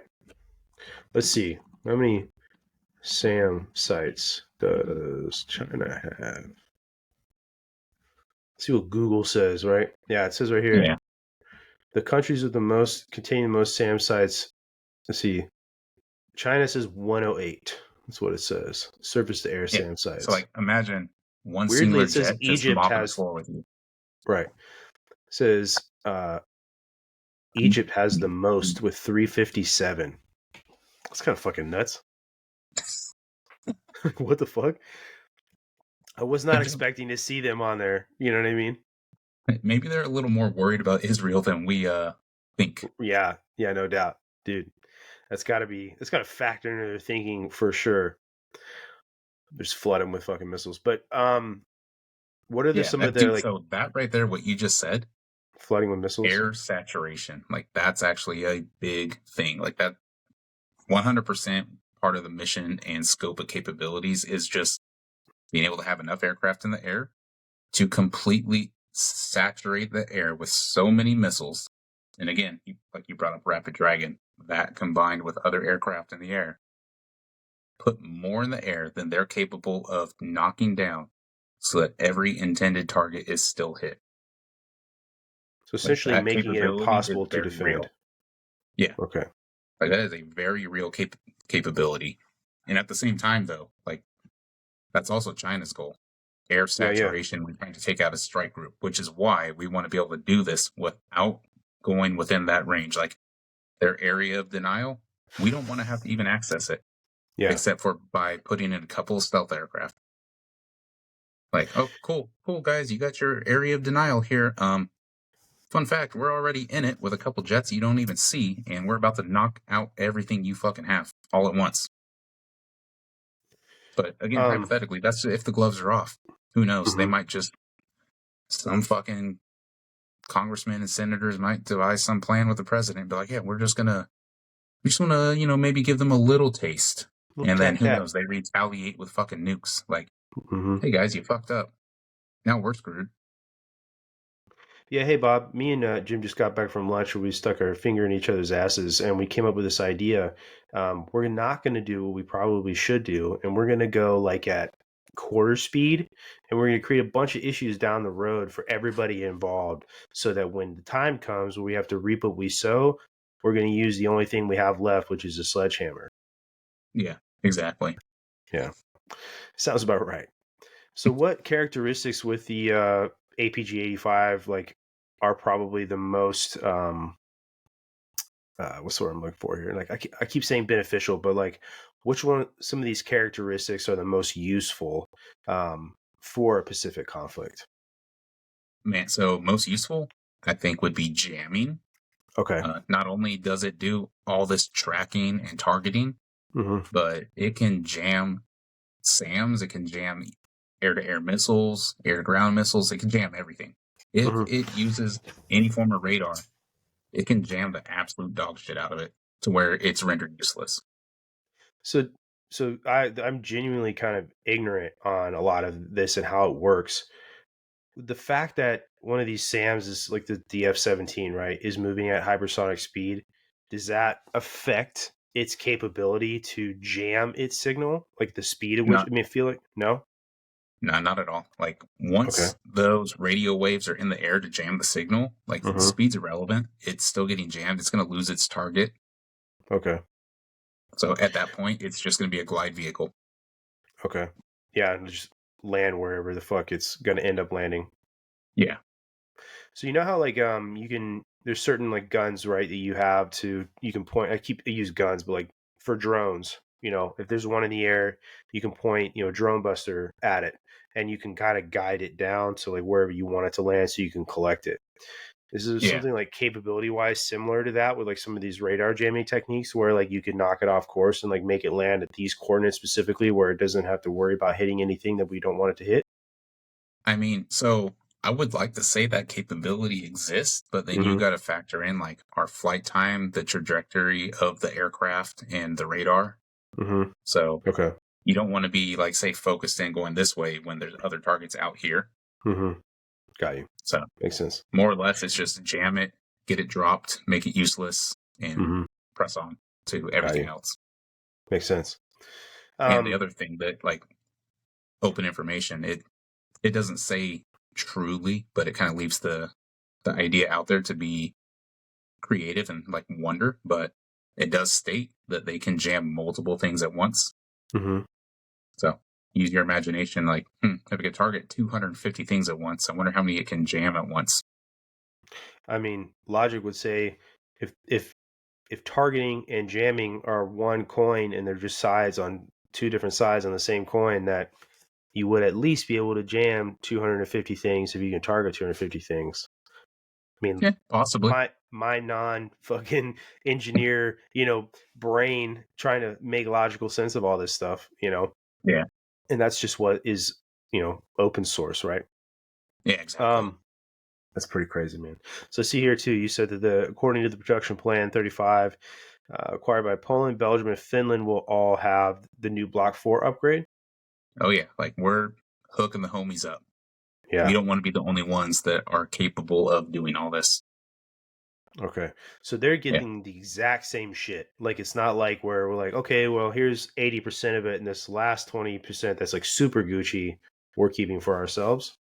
yeah. No, they bought in to all of it with us, which Okay, in turn lowers the cost for us per unit, which is a good thing. that is true. And like those countries you just listed, dude, Hmm. they're here training with our pilots in Yeah. the air every day. Like they're already like Hmm. full-fledged balls deep with this program. Yeah. Yeah, no, I mean, some of the joint bases I've been to, I see they all have their own squadrons and shit like that, which is awesome. Yeah. And I know that's one of the things that they've talked about with NGAD is it needs to be a hell of a lot cheaper than the money they spent on the 35 and the 22. Do you know like how they intend on cutting costs, or have you heard anything like that? I mean, in reality, the only way to cut costs is there's two ways that I'm aware Hmm. of is A, have such a massive fucking contract that the companies are like, yeah, we'll cut costs because you're buying so many, like fucking bulk buying something at Home Yeah, Depot. Oh buy yeah, a the price is thousand going of to go them. down, buddy. Right. And again, that's how it works when you have mission partners. So if it's the same thing as a 22, like we don't sell it to any partner nations, Hmm. I mean, odds are it's going to be astronomically expensive. Some of the numbers that I've seen and heard is like upwards of 350 million per jet. Yeah, man, that's a Yeah, lot of like quiche. astronomically large. Like the Air Force is not going to have a budget for that. I don't know. Have to come from somewhere. Maybe some of these fucking colonels and generals that drop $600 every 3 months on a new fucking leather place to put their ass are gonna have to settle with the same shit that the staff sergeant running installation security is sitting in. Save some money, you know. Yeah, I mean, Could do there's going to something. there's going to have to be a lot of analysis for cutting costs all over the place, I'm sure. Mm-hmm. Yeah. Like, hey guys, we're not going to have Wilson basketballs at the gym anymore. You're going to get the fucking Walmart ones. Bro, they may as fucking well, dude. They got single ply toilet paper in the bathroom, you know? You stick your finger down there to fucking wipe your ass and end up using your finger, with the toilet paper. Dude, I, I will say our pilots uh-huh. fly and operate out of the same facility as us, and we Yeah. got some Gucci toilet paper. Dude, that's what's up, dog. They got the quilted northern. Uh, It's got the little waved edges, all right. fancy. It's actually, doesn't feel like it's just fresh off the tree, Maybe there's a little linen in here or something like that. Get your butthole nice and soft, not all raw, right? It's got the built-in aloe. Dude, absolutely. That's the shit. No, man, how many times have you not been able to print some shit because the printer was out of fucking toner and you don't have any more in the squadron? I don't know. Maybe you never. I don't know. I feel like you Oh, probably no, have, I've but been there. yeah. Oh When I yeah. was when I was an instructor, Mm-hmm. like our training detachments Yeah. under AETC are like the last line of funding. We Mm-hmm. had physical years while I was an instructor where they're like, "Hey, you guys have $1,500 for the next 12 months." Like, dog, that's what? Yeah. Yeah. We need a new fucking printer, scanner, fax machine, whatever the fuck. Nope. Sorry. Figured out. Smoke signals, bitch. Yeah, like I was the curriculum manager, and Mm-hmm. anything we need that pertains to curriculums, like I can't print a lesson plan because the printer broke. Dude, Yeah. my ass is going to every single person that sends me students, and I'm just like, hey, we need some funding assistance from you. And like all these people I have to go to straight up group commanders, so like full bird colonels, little staff sergeant fuckbag walking in, like, hey, buddy, you want to send me some money? Swipe that card for me. Yeah. That's ridiculous. Yeah. Yeah, No, I luckily know, we had man. civilians out there, and the civilians, dude, like, man, the Warner Robins Air Logistics Complex, Mm-hmm. like, crazy blew my mind. 100% ran by this, like, old ass lady, like a female Joe Biden, but she's completely sane. She's got all the marbles. Mm-hmm. And dude, you ask her for something, and just imagine this little old white lady, Cindy Aguilar. Like, this lady just turns around, oh, why didn't you just say so, honey? I'm like, That'd be oh, nice. yeah, Uh, we also needed an awning put over our F-16 that's out on the pad, so your civilians that come train out there don't get sunburnt. And she's like, "Well, how much is that?" And I was like, "Oh, we ran a bunch of numbers. The cheapest one we could find was 40 grand." And she'd look at me. She's like, "Oh, daggone, baby, why don't you get two?" And I'm like, "What? What? For What kind of real. funding do you have, lady?" All of it, God's money. Yeah, like ALC depot for 7 different airframes. This lady Mm-hmm. had like bottomless pockets. That's awesome, dude. She ended up being like the go-to source for money. I have literally never worked anywhere with funding like that. Yeah, Ever. no. Yeah, Hey, and like even in the 35 program, we don't have funding like that. yeah. No, I was gonna say, like, legitimately, I've been told we don't have any more money to buy printer paper, and I have had to go to the BX or Walmart to buy printer paper. That's fucking retarded. Yeah, I mean, I've been in that situation, but instead I just went to other units on the base and found their extra. And I was like, oh, hey, yeah, so-and-so sent me over here to snag this from you guys. And, oh, okay, how many did you need? I was like, well, we were told to get half of what you got. And they're like, oh, well, we've got 4 boxes. I guess we could spare 2. I was like, hey, I was told half, dude. Yeah. I take those 2 boxes and leave. They have no idea. They don't even know who I am. Listen, man, when you're on mids of security forces and you're doing those building checks and you find a building unsecure, you got to walk through to make sure there's nobody in there doing shit they're not supposed to do. But oh my God, look at all this free printer paper. Maybe that happens, maybe it doesn't. I don't know. Yeah, I Can't mean, really say. Can't really might say. have been. Might have been our stand up at Okinawa back in 2013 for the Yeah, JSTARS. Like, oh, hey, so and so told us we could check out this building. Next thing you know, we're coming back with mini fridges and a ping pong table, all kinds dude, of shit. dude. I fucking somewhere I used to work. I had an NCO. We would find the same building unsecure all the fucking time, and because it happened so often, he just started taking a chair from the building every time it happened. And there was like on the back half of the base, there was like an old like conventional storage unit that just you could get into. Nothing was in there. I think at one point there was like 30 chairs in there, and like they were like, "What the fuck is going on with these fucking chairs?" That's what he was doing. Every time we would find this building insecure, he just took another chair. And we just Holy just shit. driving them over to the fucking old conventional storage unit that no one uses anymore, and putting these fucking chairs in the unit just to fuck with them. I thought that was some of the funniest shit I'd ever seen, dude. Oh, Because like man. it's like slowly like where are all these fucking chairs going to? I don't know. That's fucking weird. But yeah, no, they're in a fucking building on the other side of base. But anyway, what other is there any other upgrades or shit about like some of our hypersonic programs that about, maybe you didn't include in the notes? I mean, what's in the notes is all I Pretty could much find everything online safe that to I talk about. could talk Yeah, about. let's not go in that realm at all. Yeah. Let's Like talk I about said only. though, a couple of things like leave the for interpretation with your imagination. Mm-hmm. No, dude, believe me, my imagination runs with a lot of this stuff, and that's exactly why I wanted to have you on here and you know discuss about it because you know there is a lot of information out there to run with the hypersonics thing. That I mean, you can just Google. Is the U.S. behind China with hypersonics? And there's all this stuff that'll come up and it says yes, and that it is, and that has been the running answer for a long time that the U.S. is far behind the Chinese on hypersonics. But like one I found recently was a Wall Street Journal article, and it said that the U.S. is far behind China and Russia in hypersonics. And I was reading them talking about how we're behind Russia, and I was just like giggling to myself because a lot of the shit that they were talking about, first off, is extremely surface level information, right? Oh yeah. Um, I mean, you giving more technical info in this conversation than like this Wall Street Journal article that is making these aspersions that the U.S. is this far behind and everybody should be really concerned about it and all this other stuff, right? Yeah. I mean, they're also It's more concerned with what's going to catch people's attention, what's going to have yeah, headlines and get everybody all fucking no, riled up and panicked. and for sure, but that's the general consensus when you go online, that's what people think, and to the layman, like learning about like the Russian Kinzhal, they think, oh, that's it. That's they've fielded the Kinzhal in modern warfare, and they blew something Yeah. up, in Ukraine with it. And then you actually take the time to learn about what it is, and you learn that it's essentially a fucking pig with lipstick on it, is kind of funny, but how far, my question to you is, I don't think we're behind the Russians in hypersonic technology, but I do think we're probably somewhat behind the Chinese. um, would that assertion be true, and if so, like where are we, to your estimation, behind? So I would say we're not behind Okay. in any aspect. Okay.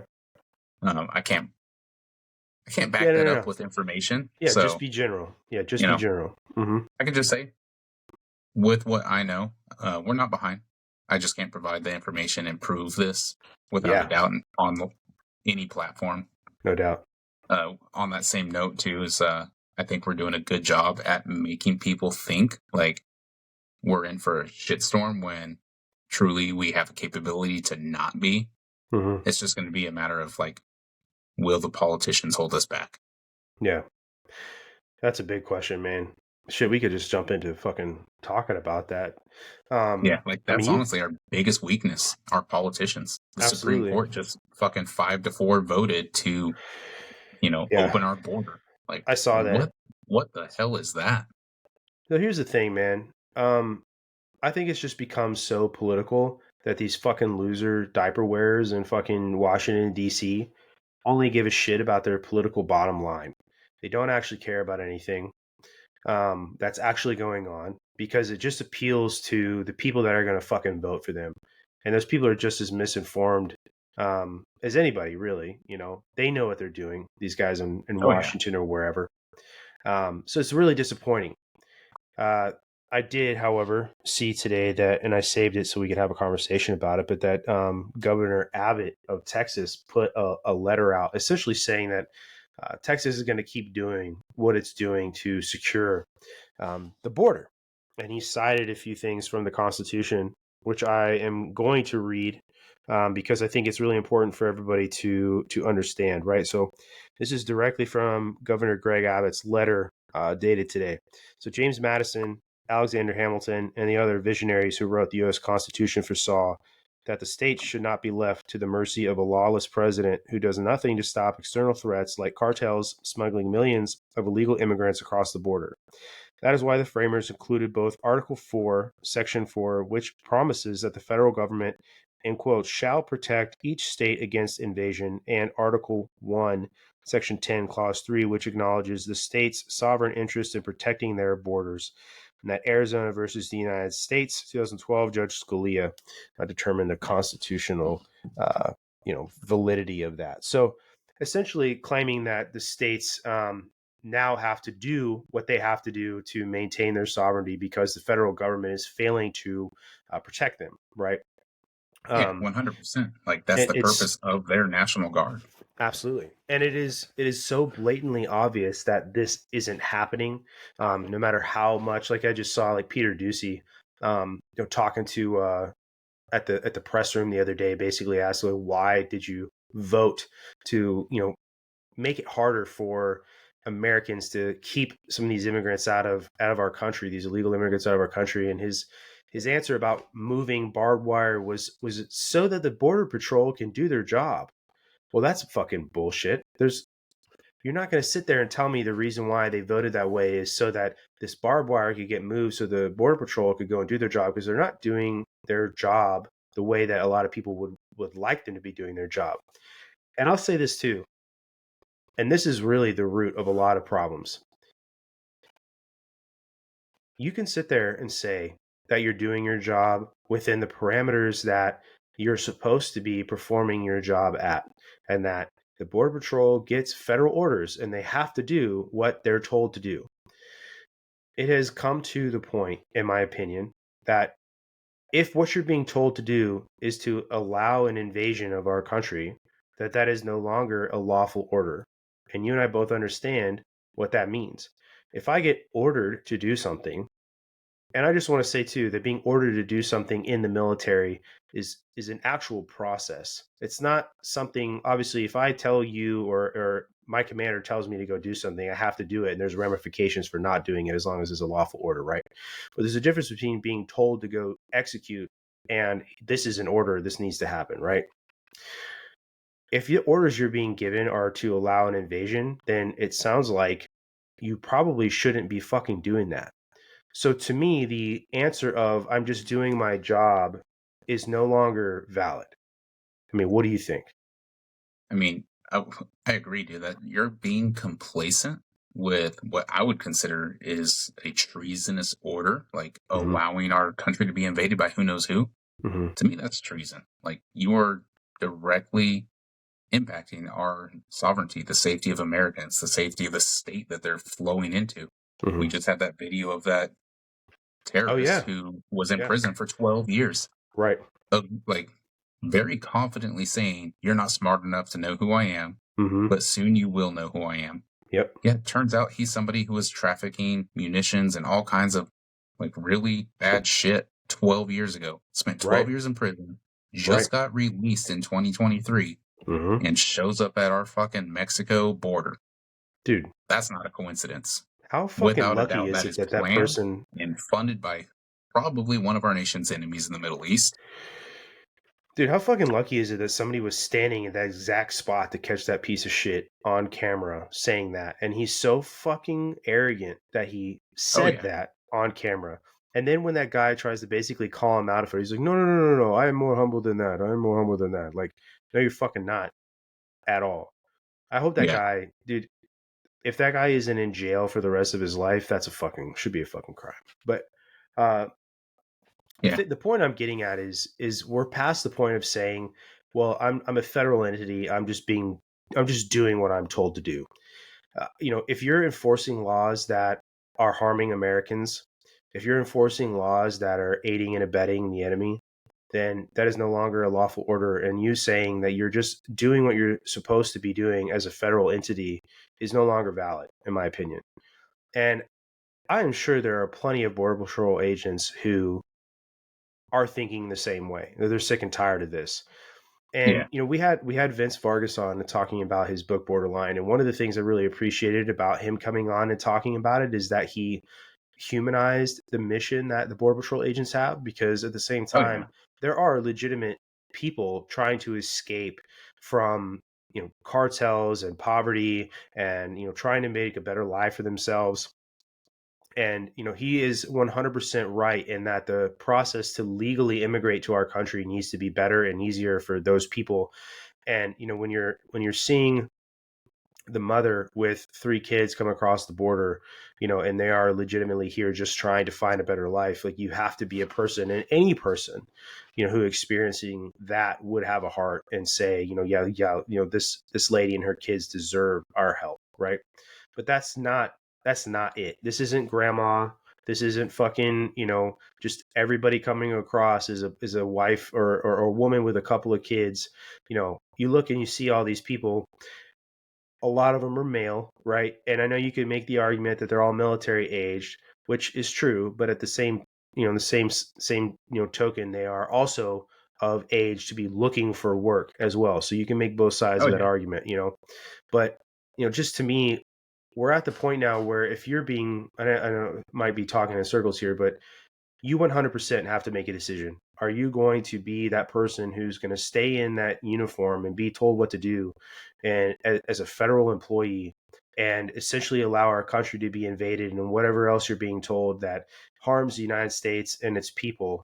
Or are you going to take a stand and not do this shit and allow it to happen? Because that's what's really going to make changes. Like, you can get told what to do all day. If no one does it because it's harming our country, then what are you going to do about it? You know what I mean? Yeah. I mean, my hope would be that hopefully collectively everybody denies to follow these orders that are going to be harming our nation. Because if you don't have a border, you're not a sovereign nation. There's nothing Yeah. differentiating you from where they're coming from. Yeah. And in the same breath, though, I would also state, like, I grew up in Central California, surrounded by farmland. Mm-hmm. I knew tons of people straight up. They're like, yeah, we're just here for the summer. Like, I made friends straight up, like, oh yeah, I'm here with my dad, but we're just here for the summer while he works. We're staying at Mm-hmm. my uncle's house. We're Mm-hmm. staying at, whoever's house. And then into summer, crops are done getting picked. They're gone. So there is tons of military aged males Mm-hmm. that just come here for work, trying to Exactly. better their families in whatever country they came from. And A, border needs to be secure, but B, we also have to have a better system. Like, there's Mm-hmm. got to be a way that we can let these people in, because it benefits our economy, it benefits them, it benefits Americans. There's no downside to it. But B, we also need to be able to prevent, like, that terrorist who confidently was damn near making threats, prevent Mm-hmm. him from getting through. Literally making threats, So, implied threats. Yeah. like, there has to be a better system put in place that's just not going to be completely screwed up by bureaucracy. Yeah, man. I mean, look at the fucking immigration app that the Biden administration came up with. Are you familiar with it? Yeah, Essentially, you download this app and you get access to free hotel. You get access to train rides if you don't want to fly, because that's exactly what's happening too. They're paying for these commercial airlines to fly illegal immigrants around the country to go to yeah, places. And this is not like it's just coming out of some fucking endless pool of money. It's taxpayer money. You're paying yeah. for this shit to happen. You're funding this shit going on. And the fact that But there's a fucking immigration app that just basically is a free fucking ticket to come in here. Why the hell would anybody want to actually immigrate the way they're supposed to, when you can already just walk across the border essentially in certain places? yeah, You can they're use this app. incentivizing you to do it the wrong way. Right, exactly. You have to incentivize the correct way by making it a process that is accessible, isn't this long drawn out process that is almost near impossible for you to go through, so that you become a citizen in the United States. Yeah, It's like but the here's the the thing: healthcare, the money, the phone, the the food, healthcare. everything Yep. that they're getting for being 100% illegal. Mm-hmm. Why is that not allocated to the people doing it the right way? Like, it should be completely flip flopped. Like, hey, if you do it the right way, you get all these things to help you get on your feet Yeah. and become an American and Yeah. contribute to America. You do it the wrong way, you get fucking nothing. And if we catch you, you're gone. You get deported. Yeah. Well, dude. That's like some of these fucking the things that I know you and I have talked about on Instagram, like the murder and rape that recently happened in Maryland with the Yeah. unfortunately that autistic girl. She was strangled with a fucking telephone cord. Yeah, like, Like dude, this that is was brutal. yeah, this is a MS-13 member who's been in the United States and been deported multiple times.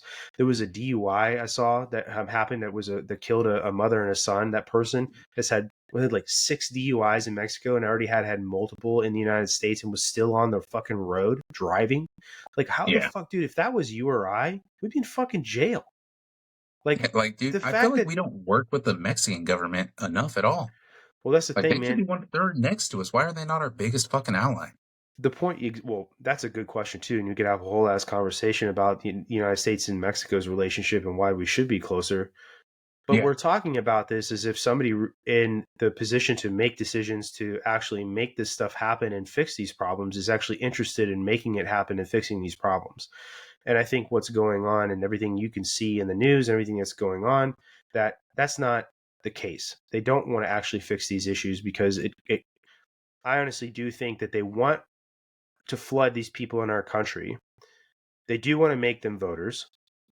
And the other thing with it too is that if they aren't able to necessarily make them voters on a census, they're going to say, okay, well, this state now has X number of additional people because of these immigrants to our country who are seeking asylum or whatever. And because of that, this blue state now has more seats. And the way they vote, their electoral college votes, now holds more weight because this population, it's just numbers. It's not based on whether they can actually vote. It's just based on numbers. And that, Yep. is, I think, is also a goal that, doesn't get said a lot too. But I do think that's the plan, man, is they want to help these people come into the country so that they can prolong their terms in office and prolong this political globalist agenda that clearly the U.S. government is pushing on everybody or trying to push on everybody. Okay. I mean, me personally, it's like a game of chess, man. They're just making Exactly, moves dude. now to Perfect. prepare for the future so that they Mm-hmm. can retain power and retain the decision making for our laws and I mean, whatever else that they're trying to do that we don't know about. A lot of it seems very greed based, Mm-hmm. which is pretty shitty. Yeah. Dude, I mean, that's greed is the root of a lot of things. But Oh yeah. I saw too that today that some Democrats are essentially asking for Biden to take control over the Texas National Guard so that, Governor Abbott can't do what he's trying to do. Yeah, fun And fact, that Democrat that said that in the first mhm, place is a Texas congressman. yeah, So like, it's dude, you want to screw your own state over? Like yeah. what? How Well, did again, you get elected? political bottom line, right? They're fucking sucking off these people that pay them under the table. That's exactly what they're doing. They're Oh just yeah, supporting the political bottom line of their party. They don't actually care. And there's people out there that fucking shill for these losers and they want every bit of it without even fucking thinking about what they're actually asking for, you know? yeah, And I would hope again, right, that the Texas National Guard leadership would have the fucking balls to get at what I was saying before and say, no, we're not fucking doing that. Even if you try to exercise some sort of authority over us and say, now you belong to me. Because at this yeah. point, Like they'd have to put everybody on Title 10 orders to make them mm-hmm. federally paid and Bro, controlled. exactly. I was just about to say, and you know what's going to fucking happen if that happened? They're not going to start paying these guys the way they fucking should, probably. You know what I mean? There's going to be Yeah, all kinds of different overlaps and fucking ways they don't meet the requirements anyway. But no, I really want to make it clear, like that's my opinion, man. Like it is, we are now past the time where it is okay to just say this is my job, and I'm just going to keep doing this, even though it is 110% fucking our country over. And I would hope that there are enough men and women in this country with a conscience and a love for our country to stop doing this shit. And it isn't just about, the bottom line of, oh, it's just federal, this is just federal work. Like, no, yep, like now you need to be an American over that and be the person that is going to stand up to that shit and stop basically following unlawful orders. And hopefully that happens. yeah, I saw that Oklahoma, the governor of Oklahoma and the Oklahoma, or excuse me, the governor of Oklahoma and the governor of Georgia publicly said that they are 100% supporting Governor Abbott. What would be pretty fucking crazy is if they sent National Guardsmen from Oklahoma and Georgia to Texas to help out. Like, that would be pretty Dude, I nuts. wouldn't put it past Georgia. I worked with the Air National Guard for the last 10 years there, and dude, every single time another state needed help, boys were getting bussed out, flown out with a quickness. Dude, that'd be amazing. Could you imagine having the Oklahoma, Texas, Georgia National Guard standing there in solidarity on the fucking border there, Texas and Mexico, and stopping this shit from happening? That would be amazing. That's the kind of shit Hopefully, it'd be I like want a to chain see. reaction too, and get other states to be like, dude, they're already doing it. Like, I'm in. That's what I'm saying, man. If Texas becomes this like lockdown border where, you know, people aren't coming across, obviously some of these people trying to come over are going to say, okay, well, we got to go to New Mexico or we got to go to Arizona to come across. And hopefully that lights a fire under the asses of these people in Arizona and New Mexico to start doing something similar. And once again, it just boils down to, man, no one is coming to fucking save you. If you think the government is going to intervene, if you thought the government was going to intervene to stop this from happening, clearly they're not going to. You have to take matters into your own hand. And hats off to Governor Abbott and the governors from Oklahoma and Georgia for saying, we're not standing for this shit anymore. We're standing up for the United States and doing the right fucking thing, because that's exactly what the right fucking thing is. Yeah, dude, it's always prepare for the worst, but hope for the best. Like, if you are an able-bodied person, I don't care, man, female, whatever the fuck, if you are able-bodied, train with fucking purpose, have intent behind every movement you make, and prepare for the worst. Like, dude, that means eating right, getting to the gym, being active, training yourself in whatever you need to be an absolute asset and not just a freaking loot drop tragedy. Yeah. No, man. I mean, I think you hit the nail on the head. You have to be that person. Now is not the time to fucking sit on your ass and eat donuts and Doritos and just become a fat blob. A fat liability. Exactly. Something that Aaron Love said on here was, don't be a fucking loot drop. Don't be that guy that just sits there and collects all this fucking shit. Man, I got all these, like, this plate carrier and all this fucking, Gucci shit that I, bought to gear up and look like a fucking operator, and I got all these weapons and shit, but I've got no cardio. I don't know anything about anything. And dude, you're just a fucking liability, like you said. But because I mean, odds are you're not going to want to stay in the middle of a city if shit's going down. Like, you're going to get up in some terrain. Yeah. And guess what? You're out of shape. Cool. You're fucking dead. You don't know topography? You're lost. You're going to die. You're not going to find water. You're not going to find shelter. You're not going to be capable of making a shelter if you can't find it. Well, here, you have to be prepared. You have to be that asset. Absolutely. It makes me think of the beginning of fucking Zombieland, where he talks about how the fatties died first because they couldn't run from the fucking zombies. Dude, absolutely. Exactly, dude. That's it, man. Fucking time for donuts is over. But what would you say, dude, or what do you think about, like, as a father raising kids? Like, what do you do to prep your kids for the worst, like you said, and get them ready for the world, essentially, the world that we seemingly are heading towards?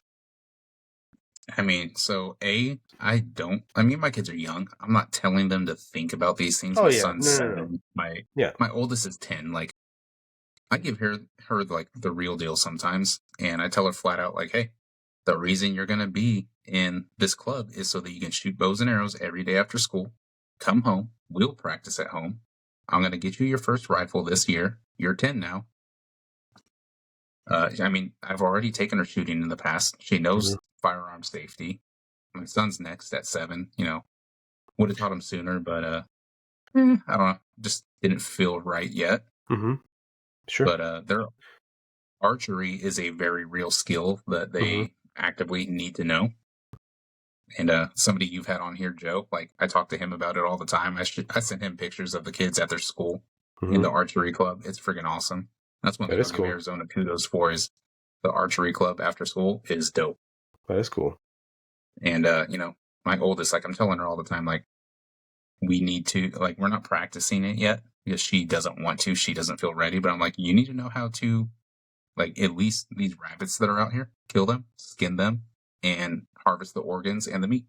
Like, this has to be something you got to be able to do. And I don't tell her, like, oh, there's going to be some crazy war, I'm going to die. But I'm like, No. I just tell her straight up, like, what if, mommy doesn't have the ability to do this because, you've got a baby sister that she's taking care of. And you have these skills, and you're the one that's feeding the family because I'm gone. I just tell her a hypothetical, like, hey, what if I'm deployed and something crazy happens and you have to be able to do this? Can you do it? If she tells me no, I'm like, all right, so how do we fix that? I let her think of the solution for herself, and then we work towards it. That's what I'm getting at. Like, obviously, like, we're not going to fucking walk up to our kids and be like, hey, listen, World War III is coming. There's going to be an EMP. Oh, yeah. All this, you're never going to say shit like that, right? But, like, the things you're talking about, like preparing your kids for, what other things do you like take into consideration with like the emotional, spiritual upbringing when you're talking to your children, you're raising your kids? What sort of things do you go through, like as a father, like checklist wise, trying to prep them and just get them ready to be solid human beings, man? Oh man, like, dude, that's the hardest part when they're young. I tell them all the time, I'm like, I'm gonna be honest with you. This should not hurt your feelings. Like, I need you to understand that you can get through this without it hurting your feelings. Like, this is something super little. It's simple. Don't let it bother you. Shrug it off. We need to be able to keep pressing on.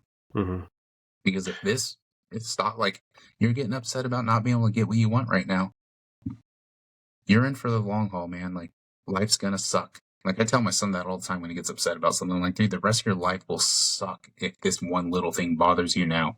Like, we need to learn that this is not a big deal. And he's pretty good I like about that. picking up on that stuff. That's smart, man. That's something you don't see a lot of kids have that ability to do, is like get past stupid little inconveniences. I mean, fuck, there are a ton of adults that can't get past super, little teeny inconveniences. So No, yeah, I really, dude, that's why there's videos all over the internet of dudes blowing up in public about dumb ass shit like parking spaces, shooting somebody over a parking spot. Like, I've seen that. Like, dude, yeah, I know. you have zero emotional control. If you don't have control of your emotions, they're controlling you. You're already 100%. a liability to Right. everyone around you because you're like just something that's unpredictable. Yeah. Who knows what's going to set you off because you grew up in a sheltered home where you never had hardship, you never had to deal with any emotional distress. Yeah. And you're in the real world as an adult and everything is just fucking you up. That's a solid answer, man. I mean, that's certainly really hard, especially when you consider if you're raising your children to be that way. To me, they're becoming more of an exception to the rule than the rule, especially when you look at a lot of the children that walk around today. And Oh, just yeah. maybe some of the family members, maybe that people have that have kids, or the friends you've seen that are around. It's pretty hard when you send your kids to public school to keep a lot of those influences out. Like, have you thought about that or experienced like having to keep some of those bad influences out? And if so, like, what do you do to try to keep that at bay? Yeah. So, I mean, luckily I haven't had to deal with that yet. I'm sure at some point I will. I mean, there are times where my daughter, my oldest, she's 10, she'll come home. She's like, well, so and so was able to get this. Why can't I? That's not fair. I'm like, first of all, let's discuss fair. Let's discuss our household because you live here in our household, not in hers. If she never learns how to earn something, guess what? She's not going to be set for the rest of her life. Like, I tell my daughter all the time, I'm preparing you to be able to go out into the real world and succeed, not lose one thing. And that one thing might be your job interview. You lose a job interview, you don't get hired. I don't want you sitting there bawling your eyes out that it's not fair you didn't get hired. I want you to just be able to shrug it off and be like, all right, cool, let's reattack somewhere else. Yeah. Where can I get better? Yeah. Yeah. No, it's opportunity to be better, right? Exactly. I had a family member who has a daughter who is he's a preteen, right? Becoming a teenager. And Yeah. she has a friend who has a lot more lenient parents and what she's allowed to do. Like, for instance, she has a cell phone and is able to get on TikTok and has access to all these social media sites, which I think is way too young for an adolescent. You know what I mean? And Yeah. I mean, it's a whole That's separate actually, conversation. you know what? the No. challenges. Yeah. Mm-hmm. That's one of them. My daughter has straight up told me all of my friends have a cell phone. I'm like, cool. Well, guess what? You're still not going to get one because I promise you, none of those kids are responsible enough. And she'll talk about her friend. I'm like, yeah, guess what? Your friend used her phone all day in class and then it died before school was out. What happens if she needed to make a phone call going home and it's an emergency? And my daughter just looks at me kind of dumbfounded for a minute. She's like, oh, I guess that emergency is going to be a bigger emergency now. And I was like, yeah, exactly. Because she was playing a game the whole time. I don't want you doing that. I want you to understand, like, yes, we have an additional cell phone, but it's for you and your brother to both use in the event that you need it. It stays turned off unless you need it. Yeah. No, exactly. You know, I've had this. That's a big challenge we ran into. Yeah, and that's kind of what I'm getting at, man. Like, is you know, this friend has, again, like a smartphone and has access to all these social media apps, and you know, when at school sits there and watches all this shit on TikTok with her and gets jealous and wants it, and you know, try to, and we've had conversations, you know, before, you know, with you know, our niece or nephew about like, hey, listen, man, you just don't have the mental capacity to understand that there are people out there who can trick you into doing things or giving you information and harming you, that there are actually people out there that want to do you harm. And that's unfortunate, but it is reality. And that also trying to get an adolescent to understand that, you know, TikTok and Instagram and Facebook really aren't the best things for your mental health and your development. And I mean, you know how it is. Did I remember being a teenager and not being able to be told anything because obviously you think you know everything. But you know, that's the one thing like my wife and I talked about is whatever the fuck cell phones look like when, you know, our kids are teenagers, right? If they indeed look the way they do now, you know, that we don't really necessarily want them to have a smartphone. You know, I am all for right now if my son was a teenager, you know, or an adolescent and getting him a cell phone, but it's going to be one of those fucking flip phones or one of those phones that's super controlled that you can buy that's literally just for families for emergencies where, yep, there are 5 numbers on this phone. It's me, your mom, 911, whatever the fuck else. And there you go. That's your cell phone. You can use it to call me, you know? Because there's not a need. Like I don't have, just be real with you, man. Like I have social media obviously for the podcast, but there are plenty of things I do on my phone that I don't need that are strictly time killing entertainment, you know, time suckers. And that's just the way it is. You know, I don't need probably 90% of the shit I have on my phone. And that's just a reality. You know, how the fuck do you think people got along back in the day, you know, without cell phones? You know, they absolutely got along. We got to the point where we were developing cell phones. So, you know, it's just one of these things my wife and I have had a couple conversations about where we determined essentially that there's no need for our kids to have a smartphone, a cell phone, you know, unless it is for like what you said, emergency reasons to call mom and dad because you need something. Yeah, I mean, 100%, dude. I agree. Because growing up, like early on, we didn't have cell phones. Like we kind of, I don't know, we're that exact age range where we were fortunate enough to grow up and see it all come to fruition, like using the literally, first dude. little like Nokia bricks. Like I don't know how many times skateboarding, I had that thing in my pocket. Dude, I had like welts on my leg from the phone beating the shit out of me when I hit the ground and the phone comes out unscathed. Well, yeah, dude. Freaking, dude, I was wakeboarding. Forgot it was in my pocket. It survived the wakeboarding? All day at the lake, wakeboarding, man. Like, I want to say we were out there for like 12 hours, sun up to sundown. Completely forgot it was in my pocket. Battery was still full. Phone still worked. Pulled it out, started playing Snake while we were roasting marshmallows. Dude, even like, wet? Dude, it didn't get wet at all? No, it got soaked. That's what I'm saying. Completely Holy shit. Submerged. It was in one of my zip-up pockets on my board shorts while I was wakeboarding. Like, that thing was submerged all day, every time I went down. Dude, how about a throwback to playing Snake, dude? That shit. Yeah, I know. Dude, I pulled that, like, I felt it in my pocket, and I was like, oh, shit, my phone. I pulled that thing out, and dude, perfect. Yeah. And I was like, oh, shit, dude, I'm going to play some Snake while we roast these marshmallows. Dude, that's awesome. Yeah, like another time, dude, we went to the lake, and we were fishing, and I found one of those in the water, and there's no, like, lock screens or passwords back then. Yeah. I pulled this thing out of the lake. Screen was lit up, still had a battery, and just went through the contacts and found one that said wife, called it. I was like, hey, I just found this in the lake at Lake McSwain. And she's like, oh my God, my dumbass husband was just up there all day fishing. And I ended up just leaving it with the park rangers, and hopefully they came and got it. Dang, that's pretty wild, dude. I had no idea you could get the phone. Like I had an old Nokia like that too. The fucking rectangle Yeah. Twinkie size phone. That shit is indestructible. I had it forever. But no, you're absolutely right, man. That we're the generation. The millennials really are like that generation that we grew up without a lot of that shit, and then grew into all of it. Like we watched the advent of social media happen. We Oh yeah. watched it all evolve into what it is today, and we did not. We're not like a lot of these airmen, right? Just I like to reference them because they're the ones that have the most experience with that were born in 2003 or whatever, and they have never not known the internet. They have never not known online or whatever, social Oh yeah. media, cell phone, all that stuff. It has been their life the whole time. But you know at risk of sounding like a fucking old goober, I used to run around all the time over my neighborhood, dude. Like when we were stationed at Offutt when I was a kid, we lived in off base family housing, off base housing that was off base. And Yeah. dude, right down the road, like if you went right on my house to the right and behind all the base housing, there was just this massive ass hill. And to my fourth grade brain, it seemed massive. I have no idea how like actually big it is. But we called it Bigfoot for whatever fucking reason. And we used to ride our bikes down this hill. And at the bottom of the hill, okay, was like this strip mall where if you were to follow like the actual roads and go out to the main road and like drive all the way down to this strip mall, it's probably a 10-minute drive. But like this fucking just cruising down this hill, it cut off like all of that. You know what I mean? Like cut the corner.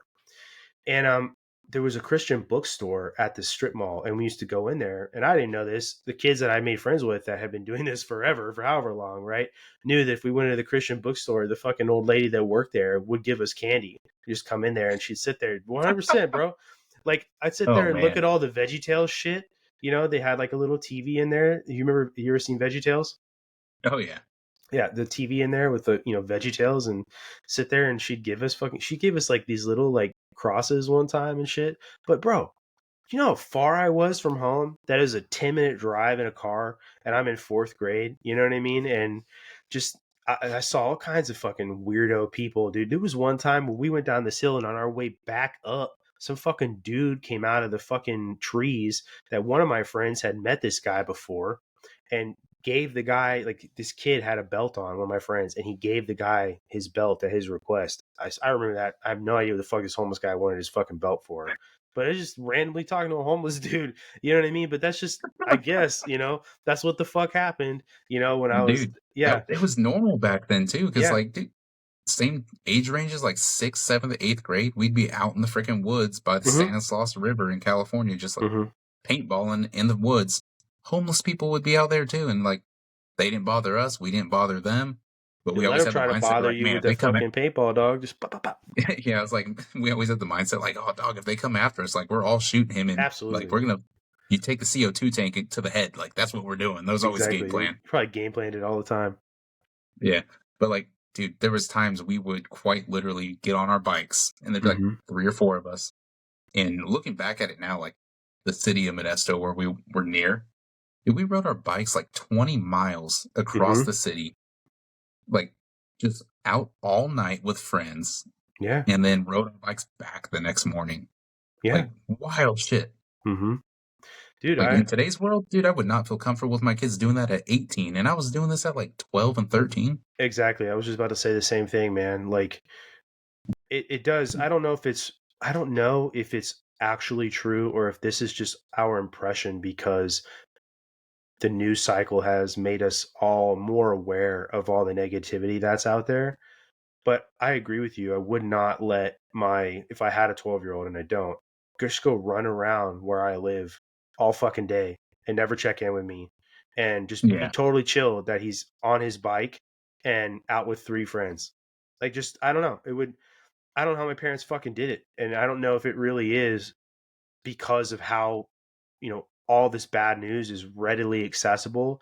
And if the Yeah. impression that there are way more creeps out there than there used to be, and I do think that there are personally, I think that they've become more emboldened by a lot of the depraved shit that we fucking allow in our country. But, Yeah. I remember being in eighth grade in Japan when my dad was stationed there. and my parents letting me go off base, hop on a train, and take it an hour away to downtown Tokyo and get out with my friend. And I just had to be back at a certain time. You know what I mean? Like, that's a To lot be of fair, trust, like, bro. yeah, to be fair, I've been out there at Yokota. Mm-hmm. I've been down in Tokyo and Narita and went to the Shibuya crossing, but like Mm-hmm. just experiencing Japan. If I lived there now, oh yeah, dude, I'd let my daughter just like, yeah, man, have at it. Just You're shoot me a right, man. text and let me know where you're at, because that, like, Japan compared to anywhere else, It is cleanest, nicest, totally. friendliest, safest I've ever seen. I agree. Totally different place than like if I, were letting my eighth grader get on the fucking light rail and go to downtown Sacramento. It's totally not even this fucking same, Oh yeah, But yeah, but still, like, just the trust in your 13-year-old to in a foreign country to get on a train, like knowing that they're safe. You know what I mean? Like I'm thankful that my parents did that, because I mean I remember those experiences and they definitely were beneficial to me. And oh hell but yeah, it's just kind of crazy when you think about just the freedom that I feel like, you know, and even I'll say this as an adult having children and a Halloween, like a holiday like Halloween, right? It just feels like, and I've done Halloween in several different states now, that there are far less kids. About how I remember Halloween, just like the neighborhood being filled with kids. It just feels like that doesn't happen the same way either. You know what I mean? And yeah. that So you like see a lot where I of was in, parents more with their kids or driving their kids around, which is stupid, for trick or yeah, treating. I was gonna Whereas, say like, where I was bro, at we're in running Georgia, amok. Yeah. dude, where I was at in Georgia, like every single family was riding around in a truck bed Mm-hmm. or a four wheeler, and I was like, Mm-hmm. what is this? Like, we were one of the few families walking. Mm-hmm. And Yeah, then we that's just had our weird. first Halloween here in Arizona. Mm-hmm. Dude, night and day difference. You didn't see a single vehicle rolling around. There was hundreds, probably thousands between the whole Well, area, just good. all over the place. Yeah. There was a freaking motorcade of four wheelers and side by sides and dirt bikes, like 300 people deep, just rolling through the neighborhoods, throwing candy out everywhere. It was freaking awesome. That is cool. Well, good. I'm glad to hear it's still alive, because I've even seen people on social media talking about how like Halloween seems dead now. But Yeah, well, one. we're like outside of the city where I'm at. Like, if you think Mhm. of the whole city of Phoenix, Yeah. like, I could send you a picture of like where my house is on the map, and you'd be like, dude, it literally just looks like your dot is in dirt. Yeah. But Um. it's a pretty good spot. Like, we got a big ass grocery store that's 3 miles away. Like, I could walk there if I wanted to. Right. And like, literally anything we need is just right next to us. Mm-hmm. So we don't have to leave our little area. We could just chill out here, and there's like no crime out here. There's still tons of building going on though. Yeah. But it's dead silent all the time unless the jets are flying over, just loud as shit. Yeah. Yeah. That's kind of like what it was like when I was in Montana. It's a little different here where I'm at in California, but um, one of the things I wrote down that I was, wanting to chat with you about was wondering if you saw the news about uh, Carrie Lake and being bribed in that audio recording. Did you see that? Yeah, so I saw a little bit of it, and Mm-hmm. like, they're trying to bribe her out of like office or trying to run for anything. Yeah, so they asked her to take a 2-year hiatus on participating in like running for elected office. And Yeah, which is really weird. Like, yeah. my instant gut feeling is like, okay, you guys know she's gonna fuck up all of your bullshit plans of like just probably a bunch of corruption, Mm-hmm. trying to make money, just Yes. a bunch of dumb scheming, and she's gonna mess it all up the same way that essentially Trump did when he got into office. Threw everything completely out of whack, and people were just furious about it. I Mm-hmm. think that's essentially what's going to happen here. Yeah. No, that was essentially the impression that she was outlining when talking to him, and the gentleman who was trying to bribe her has since resigned his position after the audio came out. But one of the things that really struck me in the recording that came out and was made public is she makes a comment where she says, they're going to try and have me murdered, and she says it. And she kind of laughs when she says it, probably half serious, half joking. But his response to her is, well, in today's world.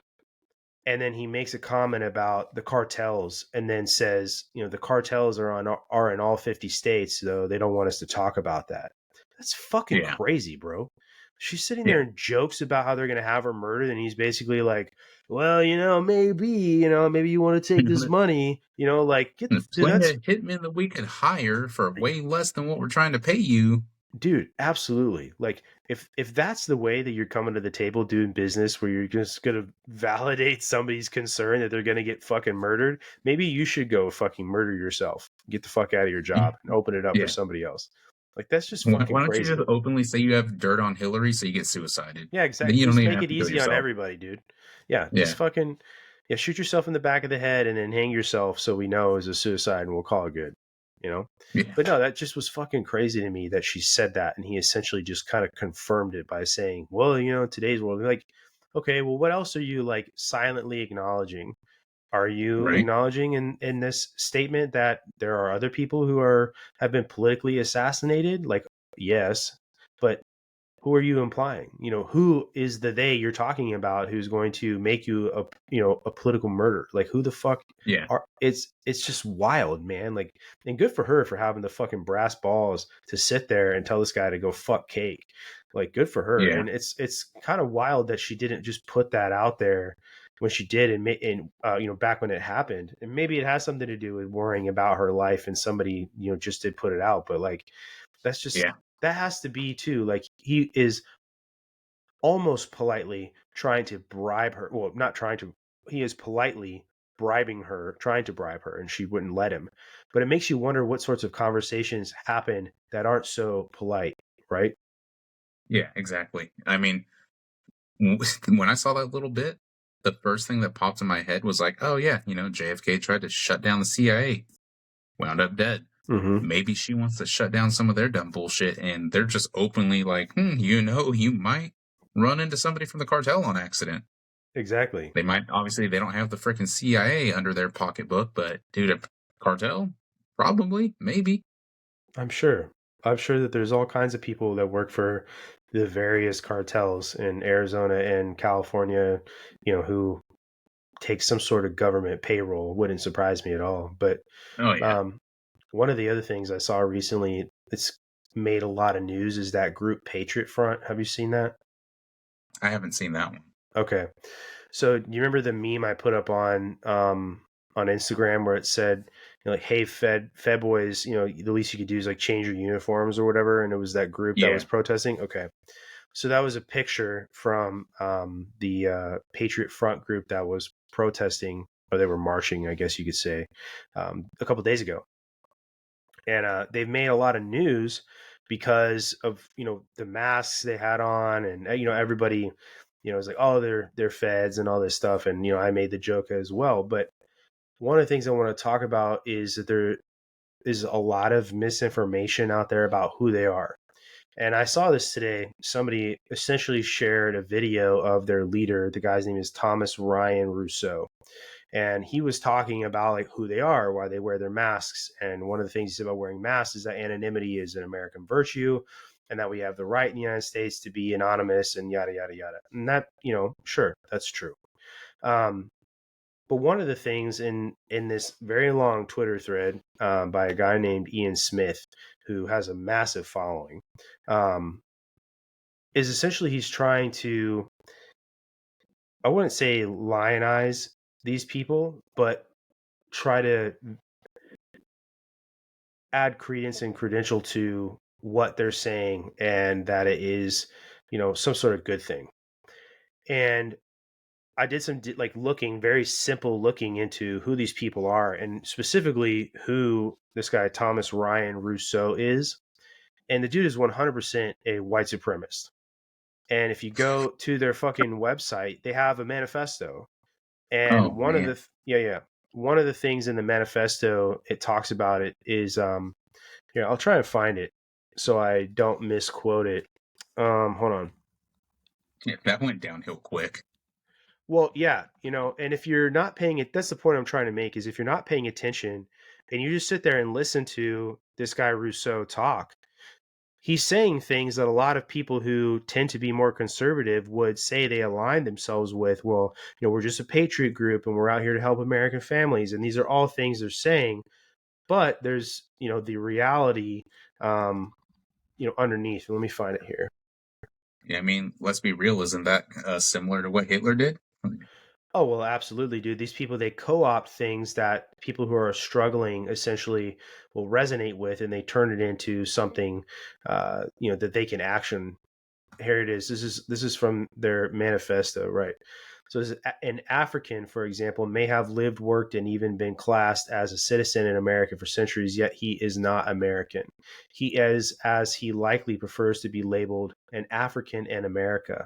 The same rule applies to others who are not of the founding stock of people, as well as to those who do not share the common unconscious that permeates through our greater civilization and the European diaspora.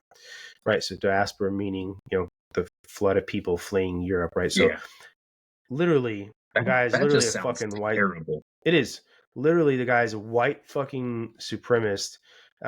So if you have run into seeing any of this online, and seeing this guy talk, um, just know that while some of the things he's saying about saving our country and patriotism, essentially they're true, right? The guy is a white supremacist, and his goal essentially is to have, as he says, a nation within a nation, um, a white nation, essentially. So just be Yeah, careful, man, with the people, not you specifically, but people listening. When you see stuff online, it becomes very easy to just take it at the value that you get when you initially look at it, and run with that, and maybe develop a few thoughts about it and not actually dig into it. Um, but it is did not take a lot to find. Like, do you remember a couple years ago when Trump was president, there was that Unite the Right rally or whatever in Charlottesville, and you remember those guys? They had those like torches, and they it looked very KKK. Do you remember that at yeah, all? I And there remember that. was okay. Do you remember too how like somebody drove through the crowd of people and like killed somebody? Yeah, You know that? Yeah. So the guy who Thomas Ryan Rousseau, who's like the leader for this Patriot Front group, he was there. So he's part of the people that participated in that, right? And if you remember, like some of their things they were quoting were, you're not going to make us disappear, like talking about like white Americans. And so just yeah, this is he's now again like in the public eye, but has been before. So the media is not very good at portraying all of that, and a lot of times people just don't can't be bothered, not in a bad way, but just don't take the time to go and look into some of this stuff. And you can find his mugshot from being arrested. You can find some of the early stuff he wrote. It's all, like I said, it's all pretty racist shit. And this isn't the first time he's been on the news, essentially, but he looks a lot different now. He's got a beard and long hair, and his dress is really fucking nice. And I will, his whole shtick about, oh yeah, well, anonymity is an American virtue. Like, sure, that's the truth, but let's be real.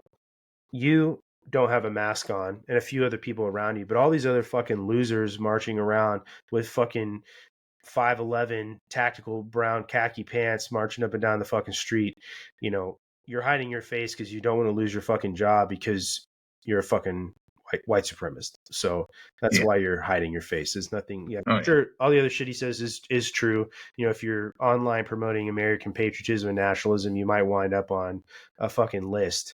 But you may even wind up on a list for being a white supremacist, whether you're talking him that way or not.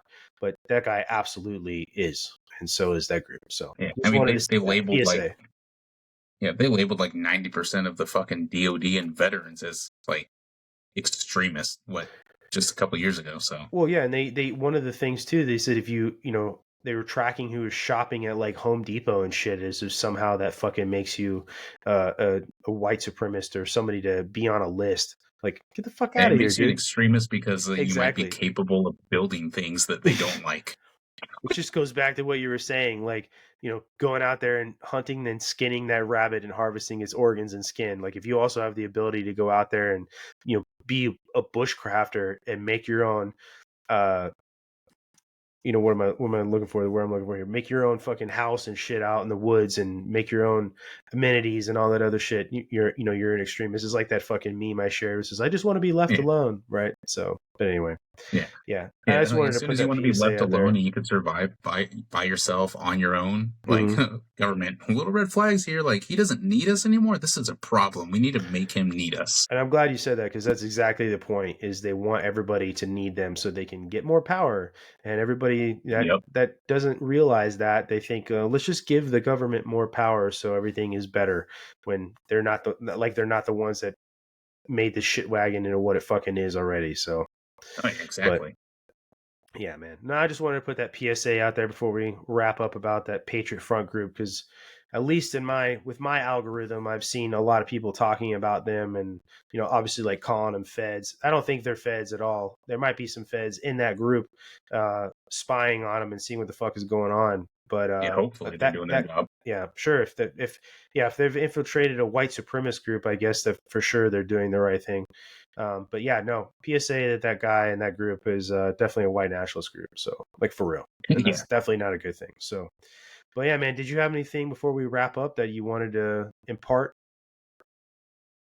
I mean, no, that's pretty much it. The only thing I would wrap up with is, telling people to do what you need to do to be an asset. Have the mentality to do everything and anything possible to make yourself be an asset to everyone around you. For me, it's my wife and kids and friends and family. Mm-hmm. If they need me for anything, I need to be able-bodied and be there. Yeah. I love that you said that, because, one of the new things that we're talking about on the podcast, obviously, is fortifying all fronts. And that's the spiritual, mental, and physical aspects of your life. If I could break that down a little further, it is about, the people that you keep around you that keep you, physically, mentally, spiritually sharp, having good people around you, because the company you keep is who's going to color who you are. So finding your Exactly. tribe is what I'm getting at. And then be conscientious of what you intake as well, and obviously like food intake, but I mean what you're reading, how you learn, what you're learning. It's okay to learn about ideas that you don't necessarily agree with, and it's a mark of intelligence to take an idea in and not agree with its principles, and say, no, I've learned this, now I know I don't agree with it, and then move on from there. So Yeah. it's about Be what able you to intake. ingest anything and learn from it. Exactly. It's about what you ingest. It's about the people you keep around you. It's about the individual decisions you make every day to stay physically fit, like you said, to be an asset, to keep your mind sharp, to find some sort of spiritual guidance, whether, that could look like religion for some people, could look like philosophy, but whatever it is, getting your mind, your body, your spirit right. And on those three fronts, like Zach and I like to say, is fortifying all fronts. And man, honestly, I think that you absolutely embody those things. And just from getting to know you, it's been an absolute pleasure to see, that you actually have those convictions. You get up every day, you do what you're supposed to do. I see what you send me. You take care of your kids, you're taking care of, your house, all this stuff you're doing to give them an awesome life and give them that example of what a man and a father and a husband should look like. And so, um, you know, I'm glad to have people like you in my tribe, and have you on the podcast and talk about it, and get to pick your brain a little bit about all this nerdy shit you do all day. But also have on a genuinely good person who, is trying to build a better world for their kids, and leave it better Yeah, than they dude, found it, man. likewise.